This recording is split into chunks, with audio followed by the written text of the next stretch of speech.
हमने तुम्हारी तरफ ऐसी किताब नाजिल की है जिसमें तुम्हारा तज़किरा है, क्या तुम नहीं समझते? बिस्मिल्लाहिर्रहमानिर्रहीम। अल्हम्दुलिल्लाहि रब्बिल आलमीन वस्सलातु वस्सलामु अला सय्यिदिल मुरसलीन व अला आलिहि व सहबिहि अजमईन, अम्मा बाद। काबिल एहतराम दीनी भाइयों, बुजुर्गों और दोस्तों, आज की हमारी ये जो नशिस्त है, इसका जो मौजू है, जो टॉपिक है, वो है कि हम अपनी ज़कात कैसे अदा करें। हाउ डू वी पे आवर ज़कात। इस मौजू के तहत इस पहलू पर गुफ्तगू करना मकसूद है कि ज़कात क्या है, इस्लाम में ज़कात का फ़लसफ़ा क्या है, निसाब क्या होता है, एक इंसान पर ज़कात कब फ़र्ज होती है और ज़कात का हिसाब कैसे किया जाता है और फिर ज़कात किन लोगों को दी जाती है। ये तमाम पहलू पर इंशाअल्लाह गुफ्तगू करना मकसूद है। इसमें पहले एक बात ये समझ ले कि हम पर जो ज़कात फ़र्ज की गई है कि हमको ज़कात अदा करना है, आम तौर पर ये जहन और ये ख्याल लोगों के जहन में आता है कि ये पैसा तो हमारा है, हमने इसको अपनी मेहनत से कमाया, हमने मुलाजिमत की, जॉब किया या बिजनेस किया, तिजारत की, दुकान चलाई, उसके जरिए से हमने ये पैसा कमाया, तो पैसा तो हमारा है, तो हम क्यों किसी को दे। और जो गरीब है, जरूरतमंद है, वो उसकी गलती है, ये उसका मसला है, उसने पैसा नहीं कमाया, उसने जो भी इसकी कमियां रही होंगी उसकी वजह से वो गरीब है, तो हम उसको क्यों दे। तो इसमें ये बात समझ ले कि अल्लाह ताला ने दुनिया का जो निजाम बनाया है कि किसी को अल्लाह ने ज्यादा पैसा दिया, किसी को कम पैसा दिया, किसी को अमीर बनाया, किसी को गरीब बनाया, ये अल्लाह ने अपनी हिकमत से किया। इसमें मेरा और आपका कोई कमाल नहीं है। कुरान मजीद में अल्लाह ने साफ तौर से फरमाया कि अवलम यरौ अन्नल्लाह यब्सुतु रिज़्क़ लिमन यशाउ व यक़दिर, कि क्या ये लोग नहीं देखते कि अल्लाह ताला अपनी मर्जी से, अपनी चाहत से किसी के लिए रिज़्क़ का दरवाजा खोल देता है और किसी के लिए नहीं खोलता, यानी किसी को ज्यादा देता है, किसी को कम देता है। तो ये अल्लाह अपनी हिकमत से करता है। इन्न फी ज़ालिका लआयातिन लिक़ौमिन युमिनून, और इसके अंदर ईमान वालों के लिए निशानी है, यानी ईमान वाले इस बात को समझते हैं। और एक जगह फरमाया अल्लाह ने कि हमने ये जो तकसीम का जो निजाम बनाया, ये डिस्ट्रीब्यूशन का, कि भाई किसी को ज्यादा किसी को कम, ये हमने आजमाइश के लिए किया ताकि हम देने वालों को भी आजमाए और कि वो शुक्र करता कि नहीं करता, और जिसको नहीं दिया उसको भी आजमाए कि वो सब्र करता कि नहीं करता। तो ये आजमाइश के लिए अल्लाह ने बनाया। तो ये समझना कि ये माल हमारा है, ये दुरुस्त नहीं है, ये असल में अल्लाह की तरफ से हमको मिला है। अब आप बोलेंगे ये कैसे, मेहनत तो हम कर रहे हैं। तो अब आप देखिए, बाज मर्तबा ऐसा होता है, एक मार्केट है, एक बाजार में दो दुकान है, दोनों कपड़े की दुकान है, दोनों के पास अच्छा माल है, लेकिन एक दुकान वाला ज्यादा प्रॉफिट कमा रहा है, एक नहीं कमा रहा। तो जब तुम्हारी मेहनत से हो रहा है तो फिर तो दोनों को बराबर प्रॉफिट होना चाहिए, इसलिए कि सेम मार्केट में दोनों की दुकान है, दोनों के पास कपड़े का सामान है, तो दोनों को उतना ही प्रॉफिट होना चाहिए। क्यों एक को ज्यादा हुआ, एक को कम हुआ, बल्कि बाज मर्तबा किसी का लॉस भी हो जाता है। इसी तरह दो इंसान डॉक्टर है, दोनों एमबीबीएस डॉक्टर है, दोनों ने उतनी डिग्री की, लेकिन एक डॉक्टर ज्यादा पैसा कमा रहा है, एक डॉक्टर नहीं कमा पा रहा है। तो अगर स्किल से इंसान पैसा कमाता, अपनी एक्सपर्टीज से अगर इंसान पैसा कमाता, तो फिर एक ज्यादा क्यों कमा रहा है, एक कम क्यों कमा रहा है। दोनों के पास एक्सपर्टीज है, दोनों एमबीबीएस डॉक्टर है या दोनों इंजीनियर है, वकील है, एक वकील ज्यादा पैसा कमा रहा है, एक वकील कम पैसा कमा रहा है। तो मालूम हुआ कि ये अल्लाह की तरफ से निजाम बना हुआ है, किसी को ज्यादा मिल रहा है, किसी को कम मिल रहा है। तो ये जो पैसा हमको मिला है, ये अल्लाह की तरफ से, ये अल्लाह की मिल्कियत है। इसलिए अल्लाह कहते मिम्मा रज़क़नाहुम युनफ़िक़ून, कि जो अल्लाह वाले लोग हैं, जो हमने उनको माल दिया है उसमें से खर्च करते हैं। तो ये माल अल्लाह ने हमको दिया है, ये हमारा नहीं है। अब अल्लाह अगर चाहता तो हमसे कहता कि इसमें से 50% तुम दो, जितना भी अल्लाह चाहता है। जैसे ज़कात में है कि 2.5% देना है, 2.5% देना है, 2.5%। अल्लाह कहता है कि 2.5 तुम रखो और 97.5 गरीबों को दो, तो हमको देना पड़ता था क्योंकि ये अल्लाह का है। लेकिन अल्लाह ने एहसान किया हम पे। अल्लाह जानता था कि हम भी कमजोर है, हमारे अंदर भी माल की मोहब्बत है, तो अल्लाह ने क्या किया कि 2.5% ही रखा, 2.5% ही रखा कि ठीक है इतना दे दो कम से कम किसी गरीब को। तो ये ज़कात का जो हमारे यहाँ निजाम है, ये एक बहुत ही बुनियाद और असासी निजाम है। हमारी जो 4-5 जो सुतून है इस्लाम के पिलर्स है, उसमें से एक ज़कात है। और इसी वजह से ज़कात ना देने पर बहुत सी वईदे कुरान और हदीस में आई है। एक जगह अल्लाह ने कहा, वल्लज़ीना यकनिज़ूना ज़हबा वल फिज़्ज़ता वला युनफ़िक़ूनहा फ़ी सबीलिल्लाह फ़बश्शिरहुम बिअज़ाबिन अलीम।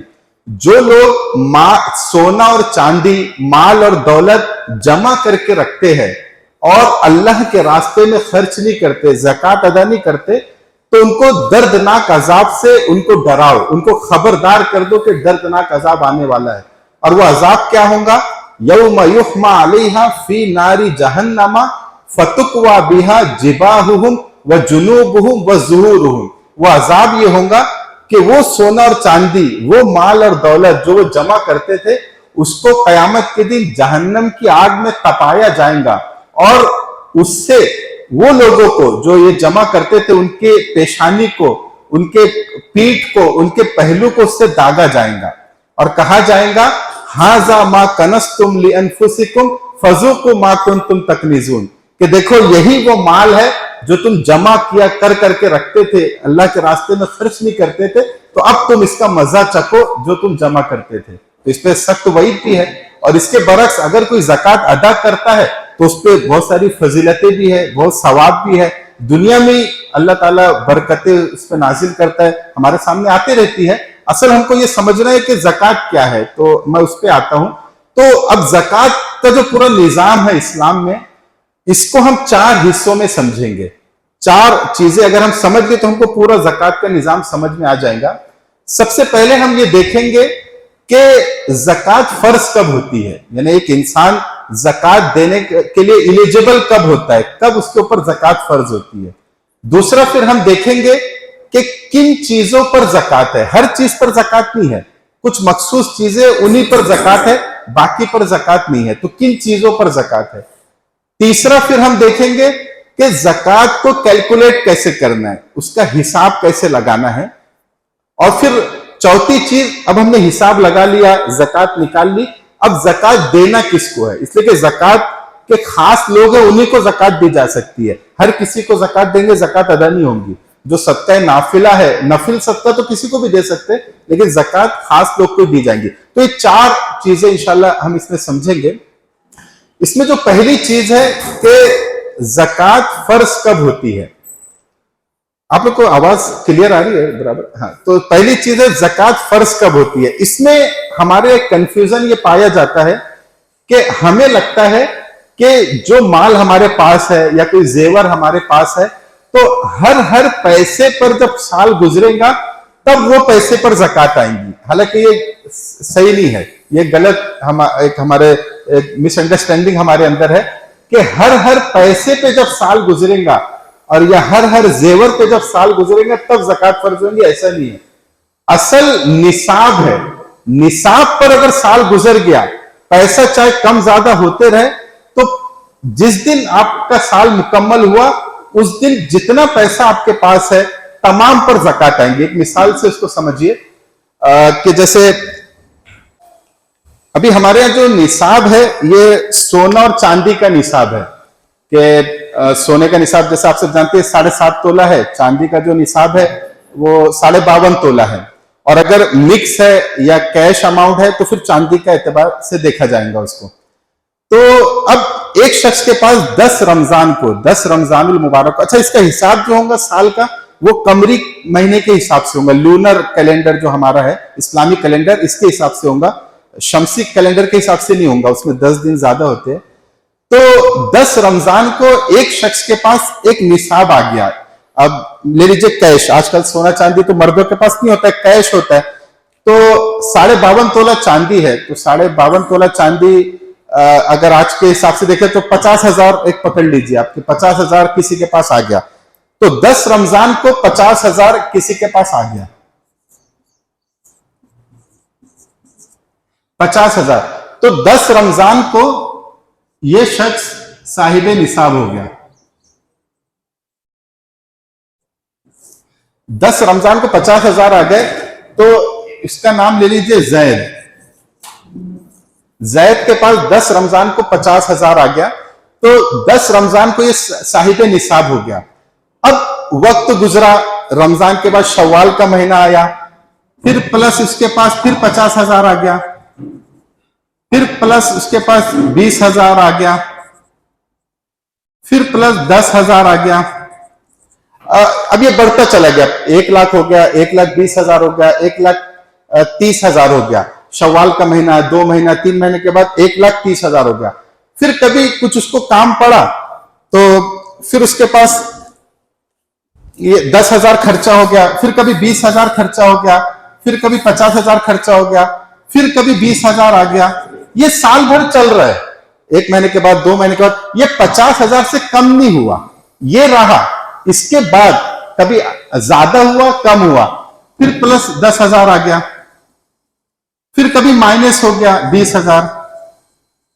इस तरह से चल रहा है, लेकिन ये जो निसाब है ये बाकी है उसके पास।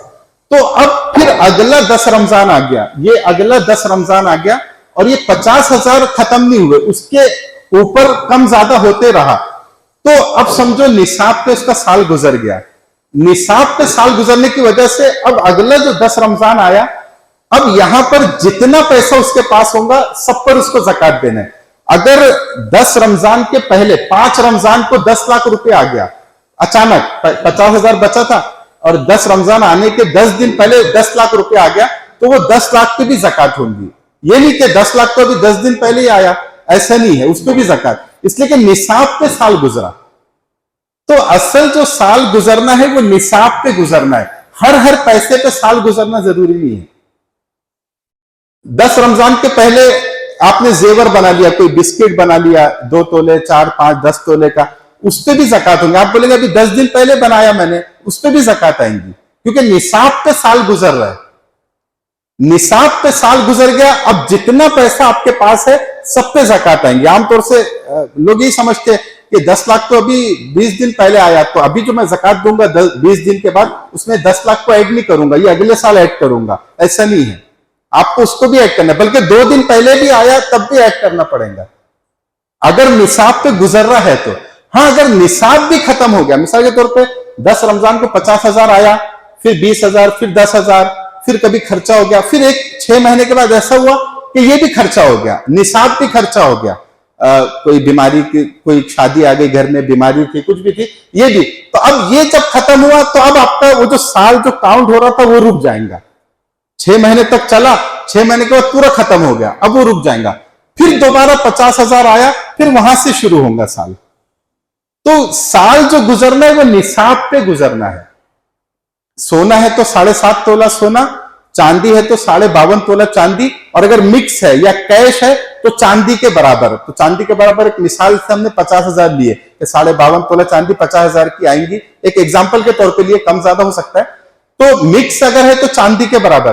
तो निसाब पे साल गुजरना है, ये तमाम पैसे पे जो साल भर पैसा आ रहा है, कम ज्यादा हो रहा है, उस पे साल नहीं गुजरना है। अब साल गुजर गया, 10 रमजान आया, तो जितना पैसा उस दिन आपके पास है, 10 रमजान को जितना भी पैसा, चाहे 2 दिन पहले आया हो, उस पर भी आपको ज़कात देनी है। हाँ, अब 10 रमजान के बाद अगर आया तो फिर वो अगले साल फिर काउंट होगा। आपने ज़कात निकाल ली 10 रमजान को, अब 11 रमजान को आया पैसा, 12 रमजान को और 10 लाख आया, उस पर अब ज़कात नहीं, वो अगले साल अगर रहा तो आएंगी। 10 रमजान तक जितना आया, तो ये एक समझ ले कि ज़कात फर्ज कब होती है। क्लियर हुआ या अगर कुछ है तो जी? निसाब की रकम भी उसमें जोड़ेंगे या निसाब के अलावा? नहीं, निसाब भी जोड़ेंगे ना साथ में, निसाब और पूरा जितना है, पूरा उस दिन जितना है। लेकिन निसाब पे कहने का मतलब है साल निसाब पे गुजरना है, पूरे पैसे पे साल नहीं गुजरना है। जितना आपके पास है जेवर ओवर जो भी है, अभी वो आएंगे इसके बाद कि किस पे ज़कात है। तो निसाब रहना चाहिए साल भर।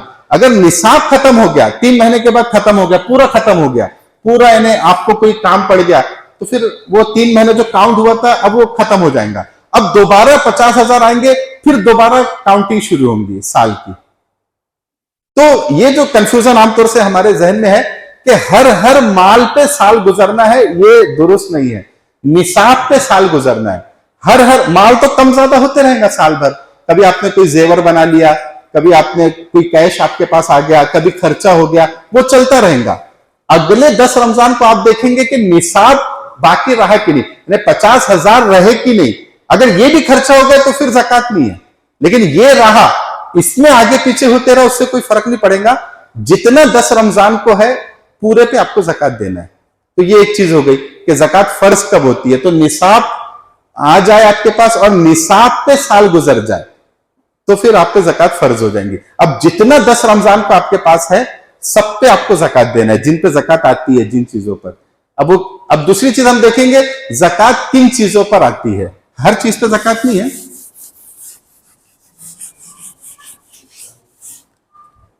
ज़कात 4 चीजों पर आती है। नंबर 1 गोल्ड है, नंबर 2 सिल्वर,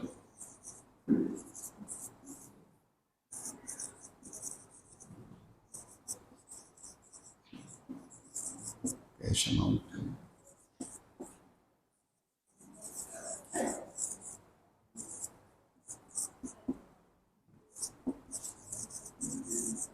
अब देखिए ज़कात किन चीजों पर आती है। हर चीज पर ज़कात नहीं है, सिर्फ 4 चीजें हैं जिन पर ज़कात है। इनके अलावा 2 चीज और है, उसकी आमतौर से हमको जरूरत नहीं पड़ती।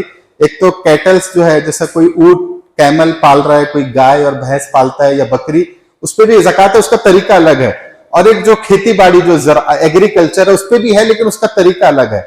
असल जो हमको पेश आता है वो इन्हीं में पेश आता है, तो इसलिए हम इसी को कवर करेंगे। तो 4 चीजों पर ज़कात है। गोल्ड पर, सोना चांदी, दूसरा कैश अमाउंट आपके पास है उस पर ज़कात है, और चौथा माल तिजारत यानी जो बेचने का सामान है। गोल्ड और सिल्वर में ये किसी भी फॉर्म में हो, किसी भी शक्ल में हो, इस पे ज़कात है।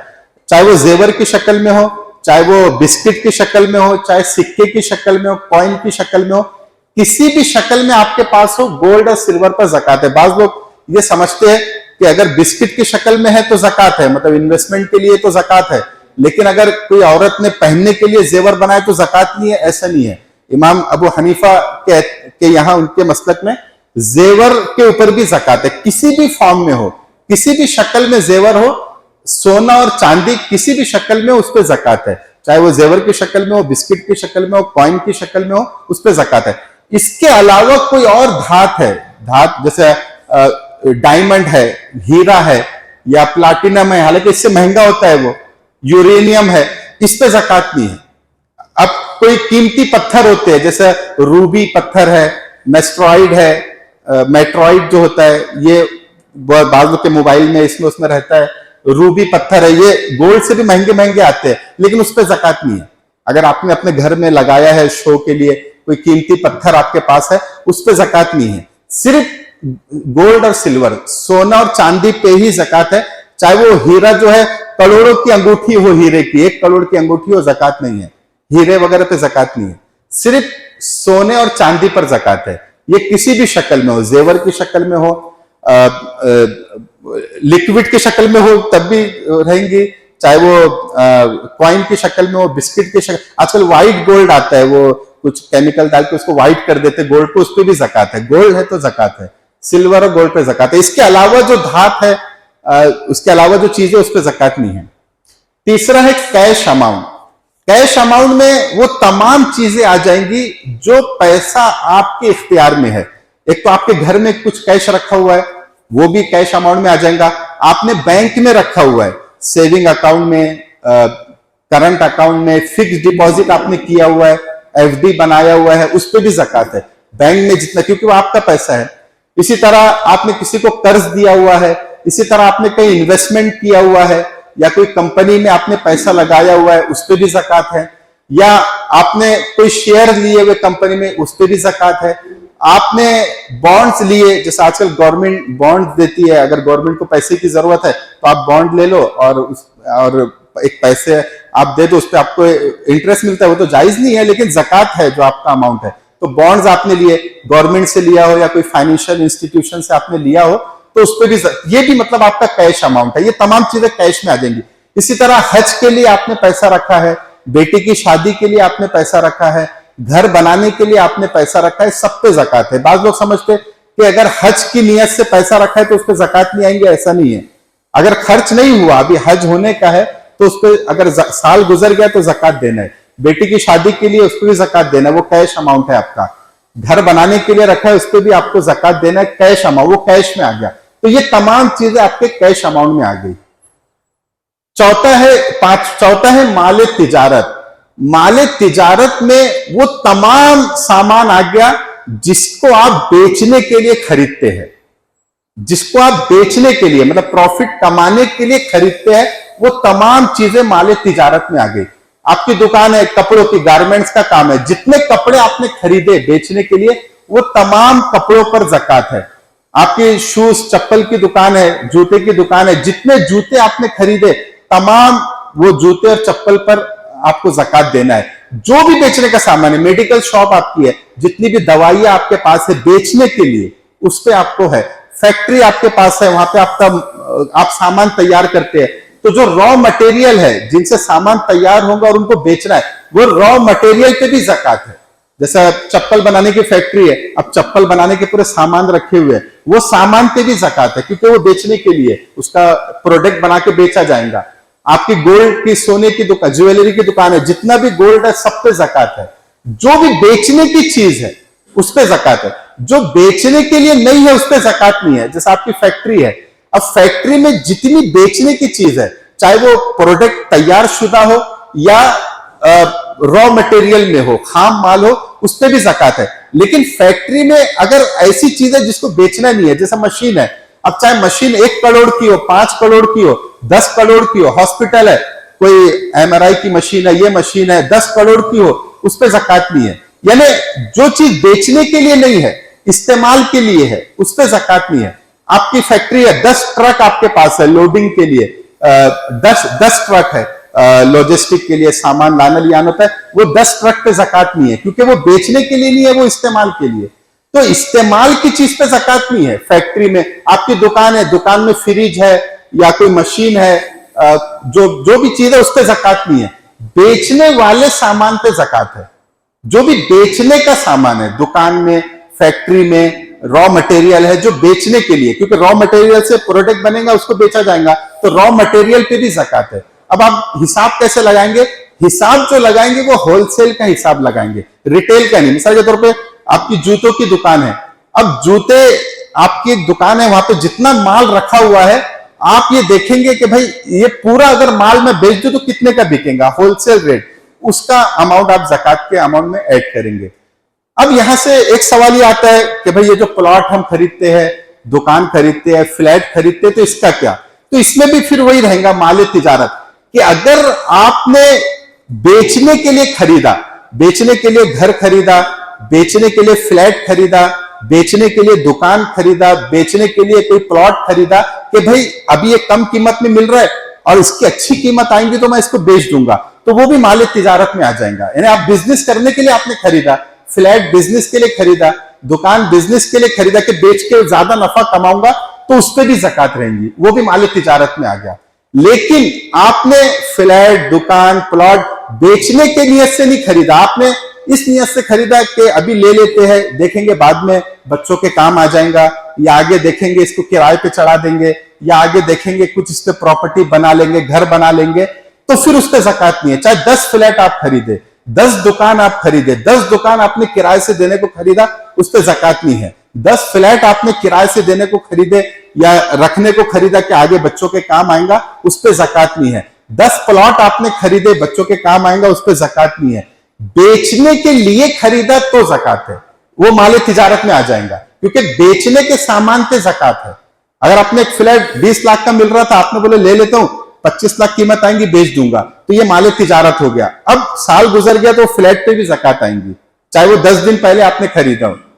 आप एक प्लॉट मिल रहा था 50 लाख का मिल रहा है, अच्छी कीमत आएंगी, 60-70 लाख बेच दूंगा, वो प्लॉट पे भी ज़कात आएंगी। साल गुजरेगा, चाहे 10 दिन पहले आपने खरीदा, उस पर ज़कात आएंगी। लेकिन आपने खरीदा प्लॉट के देखेंगे बच्चों के काम आ जाएगा, या आगे घर बना लेंगे, या देखेंगे आगे बेच देंगे, कोई ऐसी फिक्स नियत आपकी नहीं है, तो फिर उस पर ज़कात नहीं है। चाहे 10 फ्लैट आप खरीदे, 10 दुकान आप खरीदे, अगर बेचने के लिए आपने खरीदा तब उस पर ज़कात के अमाउंट में उसको काउंट करेंगे। तो ये क्लियर हो गया, ये किन किन चीजों पर ज़कात है जी। बेचने के लिए नहीं खरीदा, हाँ, लेकिन अर्जेंसी आ गई और मैंने बेच दिया, तो ज़कात नहीं है उस पर। बेचने आपकी प्रॉफिट कमाने की नियत नहीं थी, लेकिन मजबूरी में बेचना पड़ा, तो ज़कात नहीं है। बाद में अगर आपने बेच भी दिया तो भी ज़कात नहीं है। लेकिन एक होता है ना, जो लोग खरीदो फरोख्त ही करते हैं कि भाई ये खरीदो फिर उसको बेच दो, उससे खरीदो उसको बेच दो, ताकि प्रॉफिट मिलते रहे, तो फिर वो समझो माले तिजारत है, वो आपका बिजनेस है, आप माले तिजारत के तौर पे ले रहे हैं, बेचेंगे। लेकिन आपने ले लिया कि रखूंगा, लेकिन कोई काम आ गया, पैसे की जरूरत आ गई, फिर बेचा, तो फिर ज़कात नहीं है उसमें, क्योंकि नियत नहीं बेचने की थी। बिला उज़्र भी बेचे तो कुछ ना कुछ तो एक रहा होगा कि चलो कहीं दूसरा ले लेते हैं, कुछ भी। ये चारों चीजों को, ये प्लॉट वाला, हाँ, माले तिजारत, हाँ, ये 3 तो समझ में आ गया ना, कैश अमाउंट। माले तिजारत में वो तमाम चीजें आ जाएंगी जो बेचने के लिए आप खरीदते हैं, वो तमाम चीजें जो बेचने के लिए आप खरीदते हैं। आपकी दुकान है, जूतों चप्पल की दुकान है, आपने क्यों खरीदा जूते चप्पल? बेचने के लिए खरीदा। आपके कपड़ों की दुकान है, गारमेंट्स की दुकान है, आपने कपड़े क्यों खरीदे? बेचने के लिए खरीदा। आपकी मेडिकल शॉप है, आपने दवाइयां क्यों खरीदी? बेचने के लिए खरीदी, है ना। आपकी मशीन, ये पंखे वगैरह की जो भी दुकान है, ये पंखे वगैरह आपने क्यों खरीदे? बेचने के लिए खरीदे। तो बेचने के लिए जो सामान आपने खरीदा उन पर ज़कात है। वो अभी मैं बाद में आऊंगा, जब हिसाब करेंगे तब आऊंगा। अभी पहले ये क्लियर कर ले आप लोग कि बेचने की चीजों पर ज़कात है। तो अगर फ्लैट आपने बेचने के लिए खरीदा, प्लॉट आपने बेचने के लिए खरीदा कि मैं इससे नफा कमाऊंगा, अभी ले लेता हूं, फौरन इसकी कीमत आएंगी, बेच दूंगा। ये दुकान में ले लेता हूं, अभी अगर 5 लाख ज्यादा आ जाएंगी, बेच दूंगा, यानी प्रॉफिट कमाने के लिए आपने खरीदा, तो फिर उस पर भी ज़कात देना है आपको। लेकिन आपने बेचने के लिए नहीं खरीदा, आपका था कि ठीक है मैं देखता हूं या बेच भी दूंगा, यानी कोई फिक्स नियत नहीं है, बच्चों के काम आ जाएगा, किराए पे चढ़ा देंगे, तो फिर ज़कात नहीं है उसके ऊपर। क्लियर हुए? हाँ। जैसे आपने रेंट का जो सवाल किया, जैसे आपने कोई दुकान रेंट पे दी, तो उसका जो पैसा आएगा, तो अगर 10 रमजान अपन लेके चल रहे हैं, तो 10 रमजान को वो पैसा आपके पास है तो उस पर ज़कात देना है आपको, नहीं है तो नहीं देना है, क्योंकि साल गुजरने पे ज़कात देना है ना। तो 10 रमजान को वो पैसा है आपके पास, वो जो रेंट का पैसा है, तो उस पर ज़कात देना है। वो खर्च हो गया, उस पर नहीं देना है, क्योंकि 10 रमजान को हमको हिसाब लगाना है। तो 10 रमजान को जितना है सब पे ज़कात देना है, जो नहीं है वो खत्म हो गया आपका, है ना। वो तो पहले क्लियर होगी वो चीज। तो वो रेंट का अमाउंट अगर 10 रमजान को है तो देना है, उस पर नहीं है तो नहीं देना है। सैलरी वालों का वही है कि आपका निसाब आप देख ले, अभी जैसे सैलरी आपको मिलती है, आपके अकाउंट में 1 लाख रुपया रखा है, साल गुजर गया तो आप पे तो ज़कात आएंगी। तो 10 रमजान को जितना पैसा आपके पास है उस पर ज़कात देना है आपको, हर महीने से कोई फर्क नहीं पड़ता। पहले वाला अगर आप समझ गए तो चीजें क्लियर हो गई कि निसाब पे साल गुजरना है, बस खत्म बात। उस पैसा आ रहा जा रहा, सैलरी क्या होती है, आ रही जा रही है, तो आ रहे जा रहे का फर्क नहीं पड़ता कुछ भी। बस आपको ये देखना है कि मैं साहिब निसाब कब बना, यानी 10 रमजान को 50,000 आया, अगले साल 10 रमजान को 50,000 रहा, यानी पूरा साल गुजरा। अब अगले 10 रमजान को जितना पैसा आपके पास है सब पे ज़कात देना है, जो खत्म हो गया उस पर नहीं देना है। तो सैलरी वैलरी का इसमें सोचना नहीं है, जो है उस पर देना है, जो नहीं है उस पर नहीं देना है। बस आप अपना खर्चा करते रहिए, जो 10 रमजान को है उस पर देना है। अगर निसाब रहा तो, निसाब नहीं रहा तो वो भी नहीं देना है। फिर तो आमतौर से जो सैलरी वाले उनको तो ज़कात आती नहीं है, वो आया 1-1 लाख रुपए खर्चा हो जाता है फौरन, तो निसाब रहता ही नहीं है। तो निसाब नहीं रहा तो ज़कात आई नहीं। है कि विरासत में प्लॉट मिला, अब्बा का था, अब्बा ने दे दिए, या जिंदगी में दे दिए, बेटा तेरा हो गया। अब उसने सोचा मैं इसको बेच के नफा कमाऊंगा, यानी अब्बा ने जो प्लॉट दे दिए, अब अगर उसी में साल गुजर गया तो ज़कात उसको देना पड़ेगा। और नियत नहीं है, अब्बा ने दिए, ठीक है मैं भी रहने देता हूं, मेरे बच्चों के काम आ जाएगा, या मैं किराए से दे दूंगा, ऐसी नीयत है तो फिर ज़कात नहीं। लेकिन अगर उसने सोचा अब्बा ने मुझे दे दिए, अब मैं एक काम करता हूं इसको बेच देता हूं अच्छी कीमत में, और अगर उसी दरमियान साल नहीं गुजरा, बेच दिया, अमाउंट आ गया, तो अमाउंट पे ज़कात आएंगी, और अगर साल गुजर गया तो प्लॉट पे ज़कात आएंगी, है ना। ये तो अपन एक मिसाल ले रहे हैं ना, सबका अलग अलग होगा ना, जरूरी 10 रमजान को ही आए सबके पास, किसी के पास जनवरी में आएगा, किसी के पास फरवरी में आएगा। हमने 10 रमजान एक एग्जाम्पल के लिए लिया है कि 10 को आया। अच्छा, गिनना जो है वो कमरी महीने के हिसाब से गिनना है। जैसे 10 दिसंबर को आया तो अगले साल 1 दिसंबर को साल हो जाएगा आपका, क्योंकि 10 दिन इसमें कम होते हैं। तो जो लूनर हमारा कैलेंडर है, हिजरी कैलेंडर है, उससे गिनना है साल। अपने को समझाना है कि ज़कात किस पे है। वो तमाम चीजों पर मैं आऊंगा, जो जो हमारे यहाँ थोड़ी सी गलतियां है उस पर मैं आऊंगा। अभी हमको मेन ये समझना है कि किस पे ज़कात है। पहले हमने समझा ज़कात फर्ज कब होती है, तो उसके लिए मैंने रमजान के एक एग्जाम्पल दिया। फिर अब हम दूसरी चीज समझ रहे कि ज़कात किन चीजों पर है। अभी मैं धीरे धीरे सब पे आऊंगा, जो आप लोग का है वो इंशाल्लाह उस पर भी जो भी हमसे गलतियां होती है। अभी हम पहले चीजों को समझ ले, बेसिक जो है, फिर थोड़ा सा और बात करेंगे। तो ये समझ में आ गया आपको कि किन किन चीजों पर ज़कात है, ये समझ में आ गया। इसके अलावा किसी चीज पर ज़कात नहीं है, इसके अलावा किसी चीज पर ज़कात नहीं है। ये 4 चीजों पर ज़कात है बस। तो क्लियर हुआ। माले तिजारत थोड़ा सा समझने की जरूरत थी, समझ गए आप लोग। ये 2 तो क्लियर हो गया, गोल्ड और सिल्वर, कि चाहे जेवर की शक्ल में हो, चाहे बिस्किट की शक्ल में हो, चाहे कॉइन की शक्ल में हो, ये 2 तो समझ में आ गया। कैश भी समझ में आ गया। कैश चाहे आपके पास हो, चाहे बैंक में रखा हो, चाहे आपने कहीं इन्वेस्ट किया हो, जो आपके कैश है वो तमाम कैश में आ गया। और माले तिजारत में वो तमाम माल आ गया जिसको आप बेचने के लिए खरीदते हैं। हो गया क्लियर? आगे चले, ये आगे चले फिर। अब ठीक है, हो गया जी। जो एलिजिबल है उसको देना है, जिसका निसाब पूरा हो गया, चाहे बीवी का हो चाहे शोहर का हो, सबको देने का मतलब वो नहीं है। मसला जो एलिजिबल है देने वाला, जो निसाब पे साल गुजरा उसको देना है, चाहे वो मर्द हो, औरत हो, बीवी हो, शोहर हो, कोई भी हो, सबको देना है। अगर है, नहीं है तो नहीं देना है। नहीं नहीं, उस पर भी मैं आऊंगा अभी। वो आमतौर से लोग मियां बीवी का कर लेते, वो भी गलत है। सब अलग अलग इंडिविजुअल करना है, उस पर भी आएंगे इंशाल्लाह जी। चले,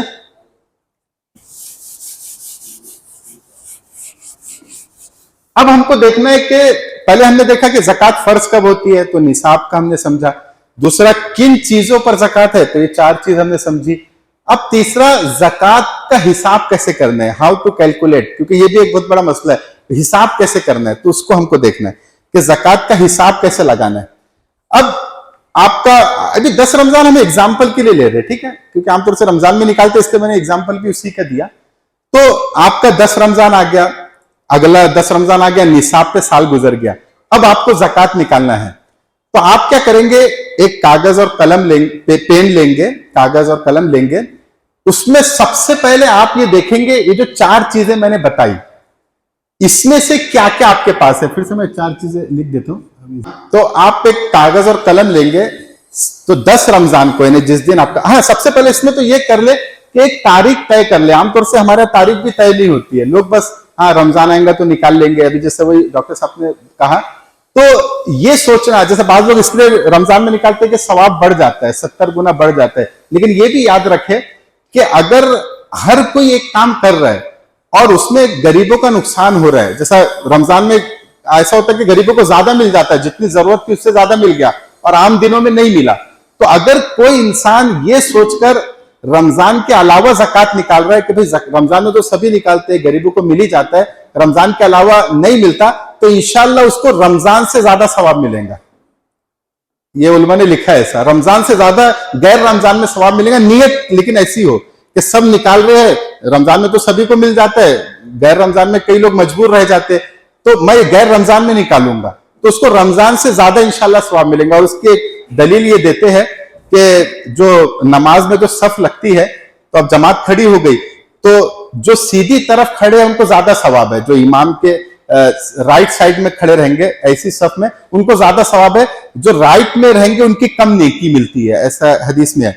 लेकिन ये भी रिवायत से मालूम होता है कि अब एक सफ लगी, फिर दूसरी सफ लगी, तीसरी सफ लगी, नमाज खड़ी हो गई, अब एक शख्स पहले सेंटर में खड़ा हुआ, फिर दूसरा राइट साइड में खड़े हुआ कि भाई ज्यादा सवाब है, फिर तीसरा भी राइट साइड में खड़े हो गया कि ज्यादा सवाब है, चौथा भी राइट साइड में खड़े हो गया, ज्यादा सवाब है, राइट साइड में तो लाइन लग गई, अब इधर साइड कोई नहीं खड़े हुआ कि भाई ज्यादा सवाब इधर है। अब एक शख्स ने ये सोचकर कि भाई ये तो तरतीब बिगड़ जा रही, सेंटर में जो खड़ा है उसके इधर भी कुछ आना चाहिए, ये नियत से वो इधर खड़े हुआ कि इधर भी तो आना चाहिए, उसको सीधी सवालों से ज्यादा सवाब मिलेगा। तो ये भी एक हिकमत होती है, क्योंकि हमको फायदा देखना है। ज़कात का मकसद फायदा पहुंचाना है गरीब को, तो रमजान में तो ज्यादा फायदा पहुंच जा रहा, गैर रमजान में कम पहुंच रहा। तो अगर ये नियत से कोई गैर रमजान में दे रहा है, इंशाल्लाह उसको इससे ज्यादा सवाब मिलेगा। लेकिन अगर नियत नहीं है, बस ऐसी मतलब साल पूरा हुआ गैर रमजान में, तो फिर वो सवाब नहीं मिलेगा। रमजान में 70 गुना बढ़ जाता है, बात सही है, लेकिन हमको पूरे साल उसको देखना है, क्योंकि गरीबों को हर वक्त जरूरत होती है, सिर्फ रमजान में नहीं होती। तो बाज मरतबा रमजान में ज्यादा मिल गया, गैर रमजान में मिला ही नहीं, खाने को नहीं है कई गरीब लोगों के पास। तो खैर, तो एक तो सबसे पहले तो एक तारीख तय कर ले। आमतौर से हमारे तारीख तय नहीं होती है, रमजान में निकाल लेंगे, कभी भी निकाल लेंगे, फिर रमजान में भी तारीख तय नहीं है, कोई 5 रमजान को निकाल रहा है, कोई 10 रमजान को निकाल रहा है, कोई 20 रमजान को निकाल रहा है। तो ऐसा ना हो, बल्कि एक तारीख तय हो जाए कि 10 रमजान को मैं निकालूंगा, 5 रमजान को मैं निकालूंगा, 10 शव्वाल को मैं निकालूंगा, ये कमरी तारीख तय करे, 12 रबीउल अव्वल, 10 रबीउल अव्वल को मैं निकालूंगा, एक तारीख तय कर ले पहले तो। ठीक है, ठीक है, अभी तक जो भी गलती हुई उससे माफी मांग ले अल्लाह से, एक तारीख तय कर ले। जिनको पता है कि हमारे पास निसाब हमेशा रहता है, वो लोगों को चाहिए कि एक तारीख तय कर ले कि अब हर साल मैं यही तारीख को दूंगा, और पैसे पहले जो गलती हो गई वो उससे अल्लाह से तौबा कर ले, लेकिन एक तारीख तय कर ले। अब फिर एग्जाम्पल 10 तारीख का ही ले लीजिए, तो 10 रमजान आपने तय कर लिया, आपके पास माल तिजारत रहता है, निसाब रहता ही, आपको पता है, तो 10 तारीख आपने तय कर ली। अब अगला 10 रमजान आया, तो अगले 10 रमजान में आप क्या करेंगे, कागज लेंगे, कलम लेंगे, सबसे पहले उसमें ये चीजें लिखेंगे कि क्या क्या मेरे पास है, क्या क्या चीजें मेरे पास है जिनमें ज़कात आती है। तो गोल्ड आपके पास है, एक एग्जांपल ले लीजिए, तो आमतौर से मर्दों के पास नहीं होता, हाँ मर्दों और औरतों का हिसाब अलग अलग होगा। आमतौर से मियां बीवी एक साथ कर लेते, क्योंकि दोनों साहिब निसाब भी अलग अलग बने होंगे। औरत को आमतौर से शादी के टाइम जेवर मिलता है, तो जब जेवर मिला उसको, नवंबर में शादी हुई तो नवंबर में साहिब निसाब बनी, मर्द किसी और वक्त बना होगा, तो सबका हिसाब अलग अलग होगा, एक साथ नहीं होगा। तो मर्द हिसाब करेगा। अब मर्द पहले सबसे पहले देखेंगे गोल्ड और सिल्वर में से कुछ है क्या मेरे पास। आमतौर से मर्दों के पास तो नहीं होता है, लेकिन कोई इन्वेस्टमेंट के लिए बिस्किट लिया, कॉइन लिया, कभी कभी होता भी है, तो ये देख ले कि मेरे पास है। तो एग्जांपल ले लीजिए, 5 लाख का गोल्ड उसके पास है, तो ये 5 लाख लिख लीजिए, 5 लाख का गोल्ड है मेरे पास, सिल्वर और दोनों मिला के 5 लाख का है मेरे पास। फिर देखिए कि कैश अमाउंट मेरे पास कितना है, और कैश अमाउंट में मैंने बताया पूरा आ जाएगा, जो तुम्हारे घर में रखा हुआ है वो भी, जो बैंक में रखा हुआ है, सेविंग अकाउंट में, करंट अकाउंट में, फिक्स डिपॉजिट आपने किया हुआ है, या कहीं आपने इन्वेस्टमेंट किया हुआ है, शेयर मार्केट में शेयर लिया हुआ है, कोई बॉन्ड्स आपने खरीदे गवर्नमेंट से, कोई फाइनेंशियल सर्टिफिकेट आपने खरीदा है जो दे के आप पैसा ले सकते हैं कैश अमाउंट, या कोई फॉरेन करेंसी आपके पास है, हज के लिए आपने पैसा रखा है, बेटी की शादी के लिए आपने पैसा रखा है, घर बनाने के लिए आपने पैसा रखा है, ये तमाम चीजें कैश के अंदर आ गई। तो एग्जांपल ले लीजिए, 10 लाख आपके पास कैश रखा हुआ है, या 5 लाख की लीजिए, 5 लाख कैश रखा हुआ है। सबकी कंडीशन अलग अलग रहेंगी, अपन एक जैद की मिसाल ले रहे हैं बस, एक शख्स की, कि इसका ये मामला है, और 10 रमजान को, तो 5 लाख गोल्ड और सिल्वर है, 5 लाख उसके पास कैश अमाउंट है। कैश में वो तमाम चीजें आ गई जो मैंने बताया कैश अमाउंट में। फिर उसके बाद माले तिजारत मेरे पास कितना है। अब दुकान है आपके पास, जूते की दुकान है, चप्पल की दुकान है, कपड़ों की दुकान है, या कोई फ्लैट लिया था बेचने के लिए, वो फ्लैट आपके पास है, जो भी है, तो माले तिजारत कितना है। नहीं है तो फिर वो नहीं गिनेंगे उसको, है तो गिनेंगे। तो एक एग्जांपल ले लीजिए, आपके पास एक दुकान है, कपड़ों की दुकान है, गारमेंट्स की। अब आप क्या करेंगे, जो दुकान आपके पास है उसका रिटेल प्राइस आप नहीं देखेंगे, होलसेल प्राइस देखेंगे। एक दुकान है, दुकान में कपड़े रखे हुए, आप खड़े होंगे और अंदाजा आजकल लग ही जाता है कि भाई ये जो दुकान के अंदर मेरे कपड़े रखे हुए बेचने के, ये कितने का होगा। अगर मैं पूरा किसी को बेच दूं, या मेरे पास मेडिकल शॉप है, मेडिकल शॉप में दवाइयां रखी हुई है, अगर ये पूरी दवाइयां मैं किसी को बेच दूं तो कितने की बिकेंगी, ये अंदाजा लगाए। तो आपने अंदाजा लगाया कि ये 10 लाख की बिक जाएंगी, तो 10 लाख को आप ऐड कर ले।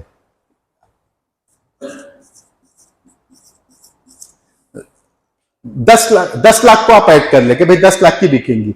अच्छा, इसमें रॉ मटेरियल भी आएंगे। अगर आपके पास फैक्ट्री है तो शोरूम में तो सामान है, उसको भी गिनेंगे, फिर फैक्ट्री में भी सामान रखा हुआ है, रॉ मटेरियल रखा हुआ है, जिससे प्रोडक्ट बनेगा, जिसको बेचना है उस पर भी सामान है। हाँ, फैक्ट्री में जो मशीन है, चाहे वो 1 करोड़ की मशीन हो, 20, आजकल तो 35-35 करोड़ की मशीन है, तो उस पर ज़कात नहीं है, क्योंकि वो बेचने के लिए नहीं है, वो इस्तेमाल के लिए। उससे प्रोडक्ट तैयार होगा, सामान तैयार होगा, इसलिए उस पर ज़कात नहीं है। जो बेचने के लिए, मैं बार बार बोल रहा हूं कि बेचने के लिए जो है उस पर ज़कात है। फैक्ट्री में करोड़ों की मशीन है, हॉस्पिटल में करोड़ों की मशीन रखी हुई है, उस पर ज़कात नहीं है, क्योंकि वो बेचने के लिए नहीं है। हाँ, जो लोग वो मशीन बेच रहे होंगे, जहां से आपने खरीदा, उनको वो तमाम मशीनों पर ज़कात देनी होगी, क्योंकि उनके लिए वो बेचने के लिए, आपके लिए बेचने के लिए नहीं। आपने तो उनसे खरीद लिया, आप इस्तेमाल करेंगे। अब एमआरआई की मशीन है, जो लोग बेच रहे होंगे एमआरआई की मशीन, जो कंपनी, वो कंपनी पे पूरी मशीन पे ज़कात आएंगे, क्योंकि उनके लिए बेचने के लिए। आपने खरीदा, आपने इस्तेमाल के लिए खरीदा, आप बेच नहीं रहे, तो आपको ज़कात नहीं देना है।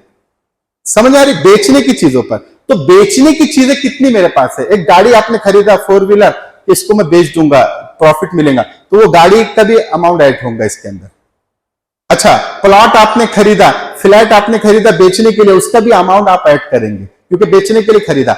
और वैल्यू जो लगेंगी वो आज की 10 रमजान की लगेंगी। आपने फ्लैट खरीदा था 30 लाख में, अब 1 साल के बाद 10 रमजान को वो हो गया 35 लाख का, तो 35 लाख आपको गिनना है। यानी आज के दिन कितनी वैल्यू है इसकी, आज के दिन, आज 10 रमजान को जब मैं हिसाब लगा रहा हूं, तो 10 रमजान को क्या वैल्यू है।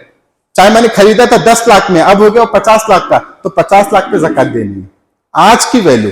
इसी तरह गोल्ड में भी, गोल्ड और सिल्वर में भी लोग पूछते हैं कि कौन सी वैल्यू लगाए, क्योंकि आमतौर से जब हम गोल्ड खरीदते हैं, अभी 10 तोला गोल्ड मेरे पास है, तो मैं 10 तोला गोल्ड अगर खरीदता हूं तो मुझे एक कीमत में मिलेगा, अगर मैं बेचता हूं तो उससे कम में मिलेगा। ऐसा होता है, जो सुनार होते हैं वो लेते कम में है, तो जो बेचेंगे वो कीमत लागू होगी। यानी मिसाल के तौर पे एक एग्जांपल ले लीजिए कि 10 लाख में हमको गोल्ड मिल रहा है, लेकिन अगर हम बेचेंगे उतना ही गोल्ड तो 8 लाख का मिलेगा, 8 लाख मिलेंगे कैश, तो 8 लाख पे ज़कात आएंगी। यानी जो बेचने का अमाउंट है उस पर ज़कात आएंगी, क्योंकि वो तो प्रॉपर्टी आपकी है ना, और आपकी प्रॉपर्टी को आप कैश में कन्वर्ट कर रहे हो, तो कैश आपको 8 लाख मिलेगा। हालांकि मार्केट वैल्यू अभी उसकी 10 लाख है उतने गोल्ड की, लेकिन आप बेचेंगे तो 8 लाख मिलेगा, तो गोया कि 8 लाख के आप मालिक है, आप 10 लाख के मालिक नहीं, 8 लाख के मालिक है, तो 8 लाख पे आपको ज़कात देना है। समझ में आई बात? यानी बेचने की कीमत देखेंगे कि आप अगर सुनार को बेचते हो कितना कैश देंगे आपको, क्योंकि वो कैश ही आपका है, चाहे वो कीमत 12 लाख हो उसकी, आपका तो उतना ही है ना। तो गोल्ड में भी जो आज का जो रेट है बेचने का, खरीदने का नहीं, खरीदने का ज्यादा हो सकता है, बेचना है, जो आप बेचेंगे तो कितना मिलेगा वो देखेंगे।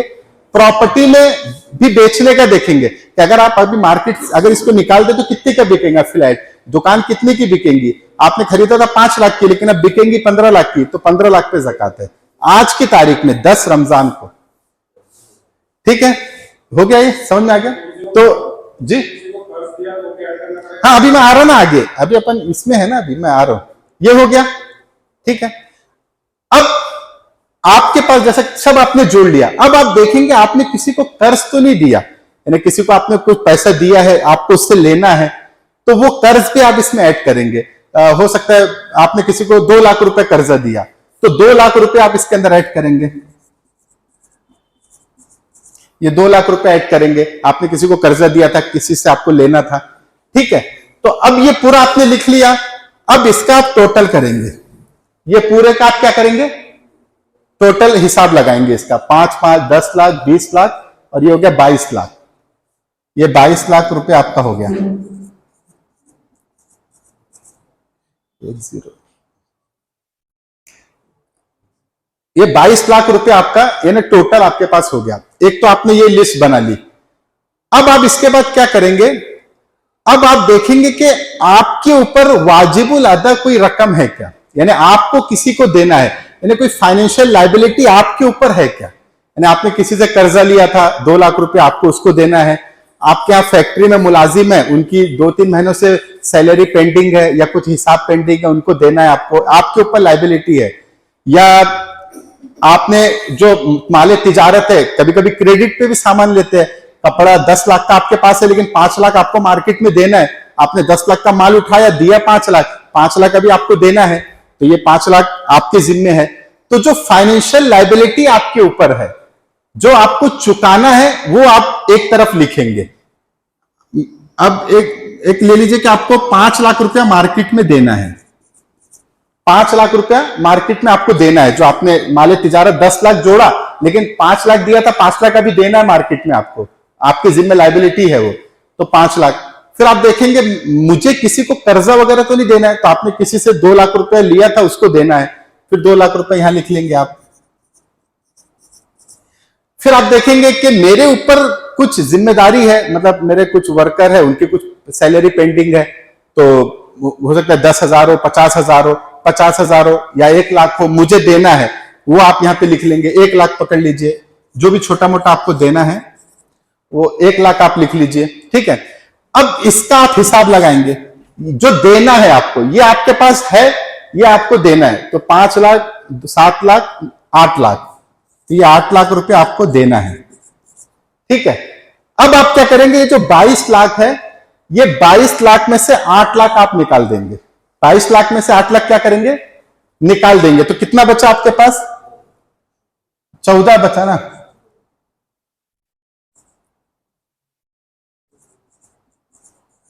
अच्छा, इसमें कर्ज में एक तफसील और रह गई, जो कर्ज आपने लिया है, ये यहां पे जो आपने लिखा 2 लाख लिखा आपने, तो कर्ज की आजकल के हिसाब से 2 किस्में हो गई है कर्ज की। एक कर्ज ये होता है कि आपने जो कर्ज लिया वो अपनी जाती जरूरत के लिए लिया, घर में बेटी की शादी थी, घर का काम करना था, कंस्ट्रक्शन करना था, या कोई बीमार हो गया था, उसके लिए आपने कर्जा लिया, जाती पर्सनल यूज के लिए आपने कर्ज लिया, एक कर्ज ये होता है। आजकल जो कर्ज है, एक फाइनेंशियल जो कर्ज होता है, कमर्शियल लोन जिसको बोलते हैं, कि तिजारत के लिए आपने कर्जा लिया, तो तिजारत के लिए अगर आपने कर्जा लिया उसका हुक्म थोड़ा अलग है, ये ऐसा नहीं है, ये तो डायरेक्ट मिना हो जाएगा, ये डिडक्ट हो जाएगा इसमें से, वो नहीं होगा। इसलिए कि फाइनेंशियल जो लोन का आजकल जो मिजाज बन चुका है, इसमें ये होता है कि बड़े बड़े कर्जे लिए जाते हैं, अब 20-20 साल के, 25-25, 30-30 साल के कर्जे लिए जाते हैं, और 2-2 करोड़, 5-5 करोड़, 1000 करोड़ तक कर्जे ले रहे हैं लोग। तो अब किसी के पास 2 करोड़ रुपया है, उसको फैक्ट्री लगाना है, उसमें 4 करोड़ का खर्चा है, तो वो क्या करता है, 2 करोड़ उसके पास है, 3 करोड़ बैंक से कर्ज ले लिया, 5 करोड़ में फैक्ट्री लगा रहा है, तो 2 करोड़ तो उसका था, 3 करोड़ उसने बैंक से ले लिया। तो अब ये शख्स मजबूर तो नहीं था, इसने तो अपनी फैक्ट्री लगाने के लिए लिया।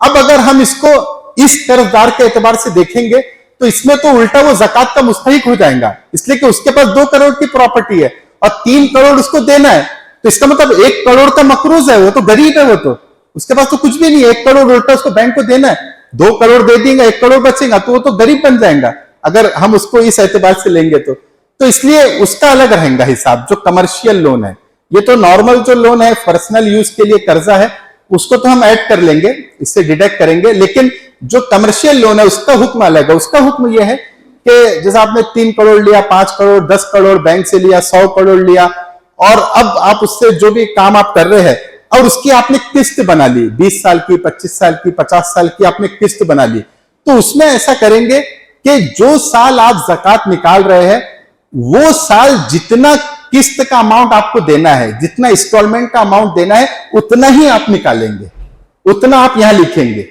यानी जिसमें वो लिखना है आपको कि मुझे निकालना है, मेरी लायबिलिटी है उतना, 1 साल का पूरे, क्योंकि अब आपके पास है 22 लाख और कर्जा आपने लिया है 100 करोड़, तो कहां से आप ज़कात देंगे, आप तो खुद गरीब हो गए, 100 करोड़ का कर्जा आपके ऊपर है, तो फिर तो ये आप ज़कात कभी दे ही नहीं पाएंगे। जितने भी मालदार लोग हैं जो कमर्शियल लोन लेते हो, तो कभी ज़कात दे ही नहीं पाएंगे, बोलेंगे पूरा कर्जे से हमारा, जितना माल है उससे ज्यादा तो कर्जा हमारे पास है, तो उनका पूरा कर्जा डिडक्ट नहीं होगा, माइनस नहीं होगा, सिर्फ उस साल में जितना इन्वेस्टमेंट उनको देना है, उस साल में जो इन्वेस्टमेंट वो देंगे वो डिडक्ट होगा बस।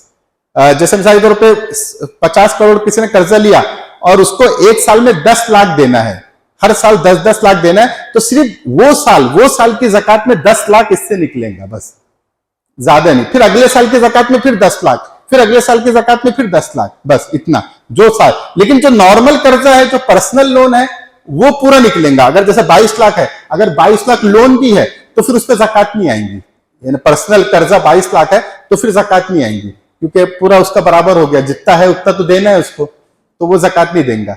लेकिन अगर कम है तो फिर उससे डिडक्ट कर लेंगे। तो जैसे हमने 8 लाख जो लायबिलिटी इसके ऊपर है, फाइनेंशियल लायबिलिटी, वो 8 लाख की है, तो हमने 8 लाख हमने इससे माइनस किया, डिडक्ट किया 22 लाख से, तो 14 लाख बचा, ठीक है। अब 14 लाख पे आपको ज़कात है, तो 14 लाख में से अब आप 2.5% इसमें से निकालेंगे 14 लाख में से। तो 14 लाख का कितना होगा 2.5%, वो हिसाब लगा लीजिए जो भी आपका, ये तो 14 लाख में एग्जाम्पल है तो आपका अलग अलग बनेगा। तो 2.5% उसमें से निकालना है और वो ज़कात के तौर पे आपको देना है।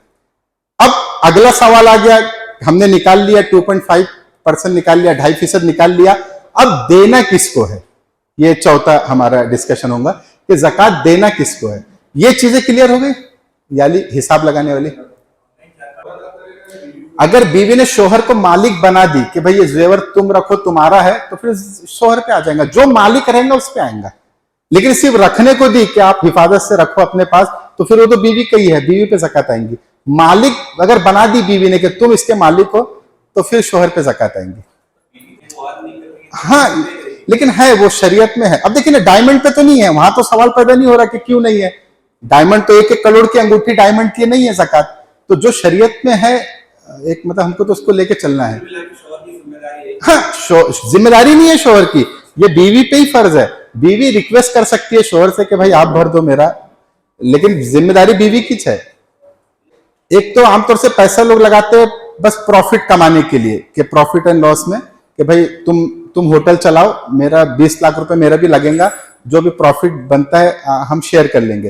तो इसका मतलब वो जो अमाउंट उसने दिया 20 लाख, वो इस तमाम 20 लाख पर हर साल ज़कात आएंगी। वो 20 लाख है क्योंकि प्रॉफिट के लिए उसने लगाया।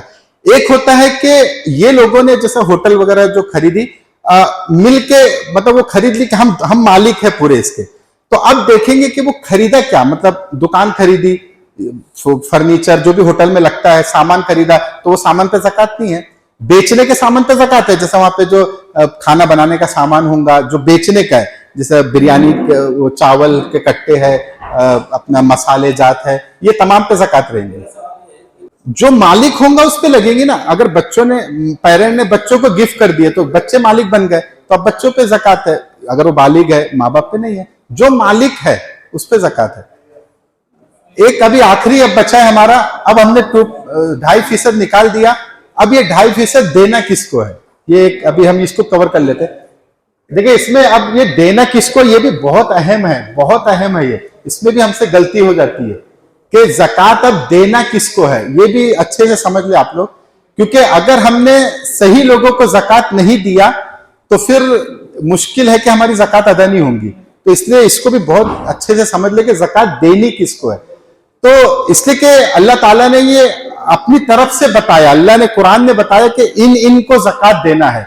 तो इसके अलावा अगर आपकी ज़कात चले गई तो आपकी ज़कात अदा नहीं होंगी, ठीक है। इसलिए उसको भी अच्छे से समझ ले कि ज़कात देनी किसको है। सूरह तौबा में अल्लाह ताला ने 8 लोगों के बारे में बताया, 8 कैटेगरी है जो ज़कात डिजर्व करते हैं, जिनको ज़कात देंगे तो ज़कात अदा होंगी। तो पहले मैं लिख देता हूं, फिर उसकी तशरीह करूंगा। अब देखिए कि ज़कात देनी किसको है। तो कुरान मजीद में 8 तरह के लोगों का जिक्र है कि जिनको ज़कात देनी है। अगर इनके अलावा में आपने किसी को ज़कात दी तो आपकी ज़कात अदा नहीं होंगी। जो सदका नाफिला है, मतलब नफिल सदका आप कर रहे हैं, वो तो आप किसी को भी दे सकते हैं, उसमें इतना मसला नहीं है। लेकिन जो ज़कात है, जो वाजिब है, फर्ज है, इसमें ये 8 लोगों को ही देना है। मैं पहले इसकी तशरीह कर देता हूं। नंबर 1 फकीर को देना है। फकीर हमारी जो इस्तिलाह में फकीर उसको कहते हैं जिस शख्स के पास ना खाने को हो ना पहनने को हो, वो भीख मांगता है, लोगों से मांगता है, बेगर जो हम कहते हैं। और अगर लोगों ने दे दिया तो उसने खा लिया, लोगों ने दे दिया तो उसने पहन लिया, नहीं मिला तो भूखा रह गया, इसको फकीर कहते हैं।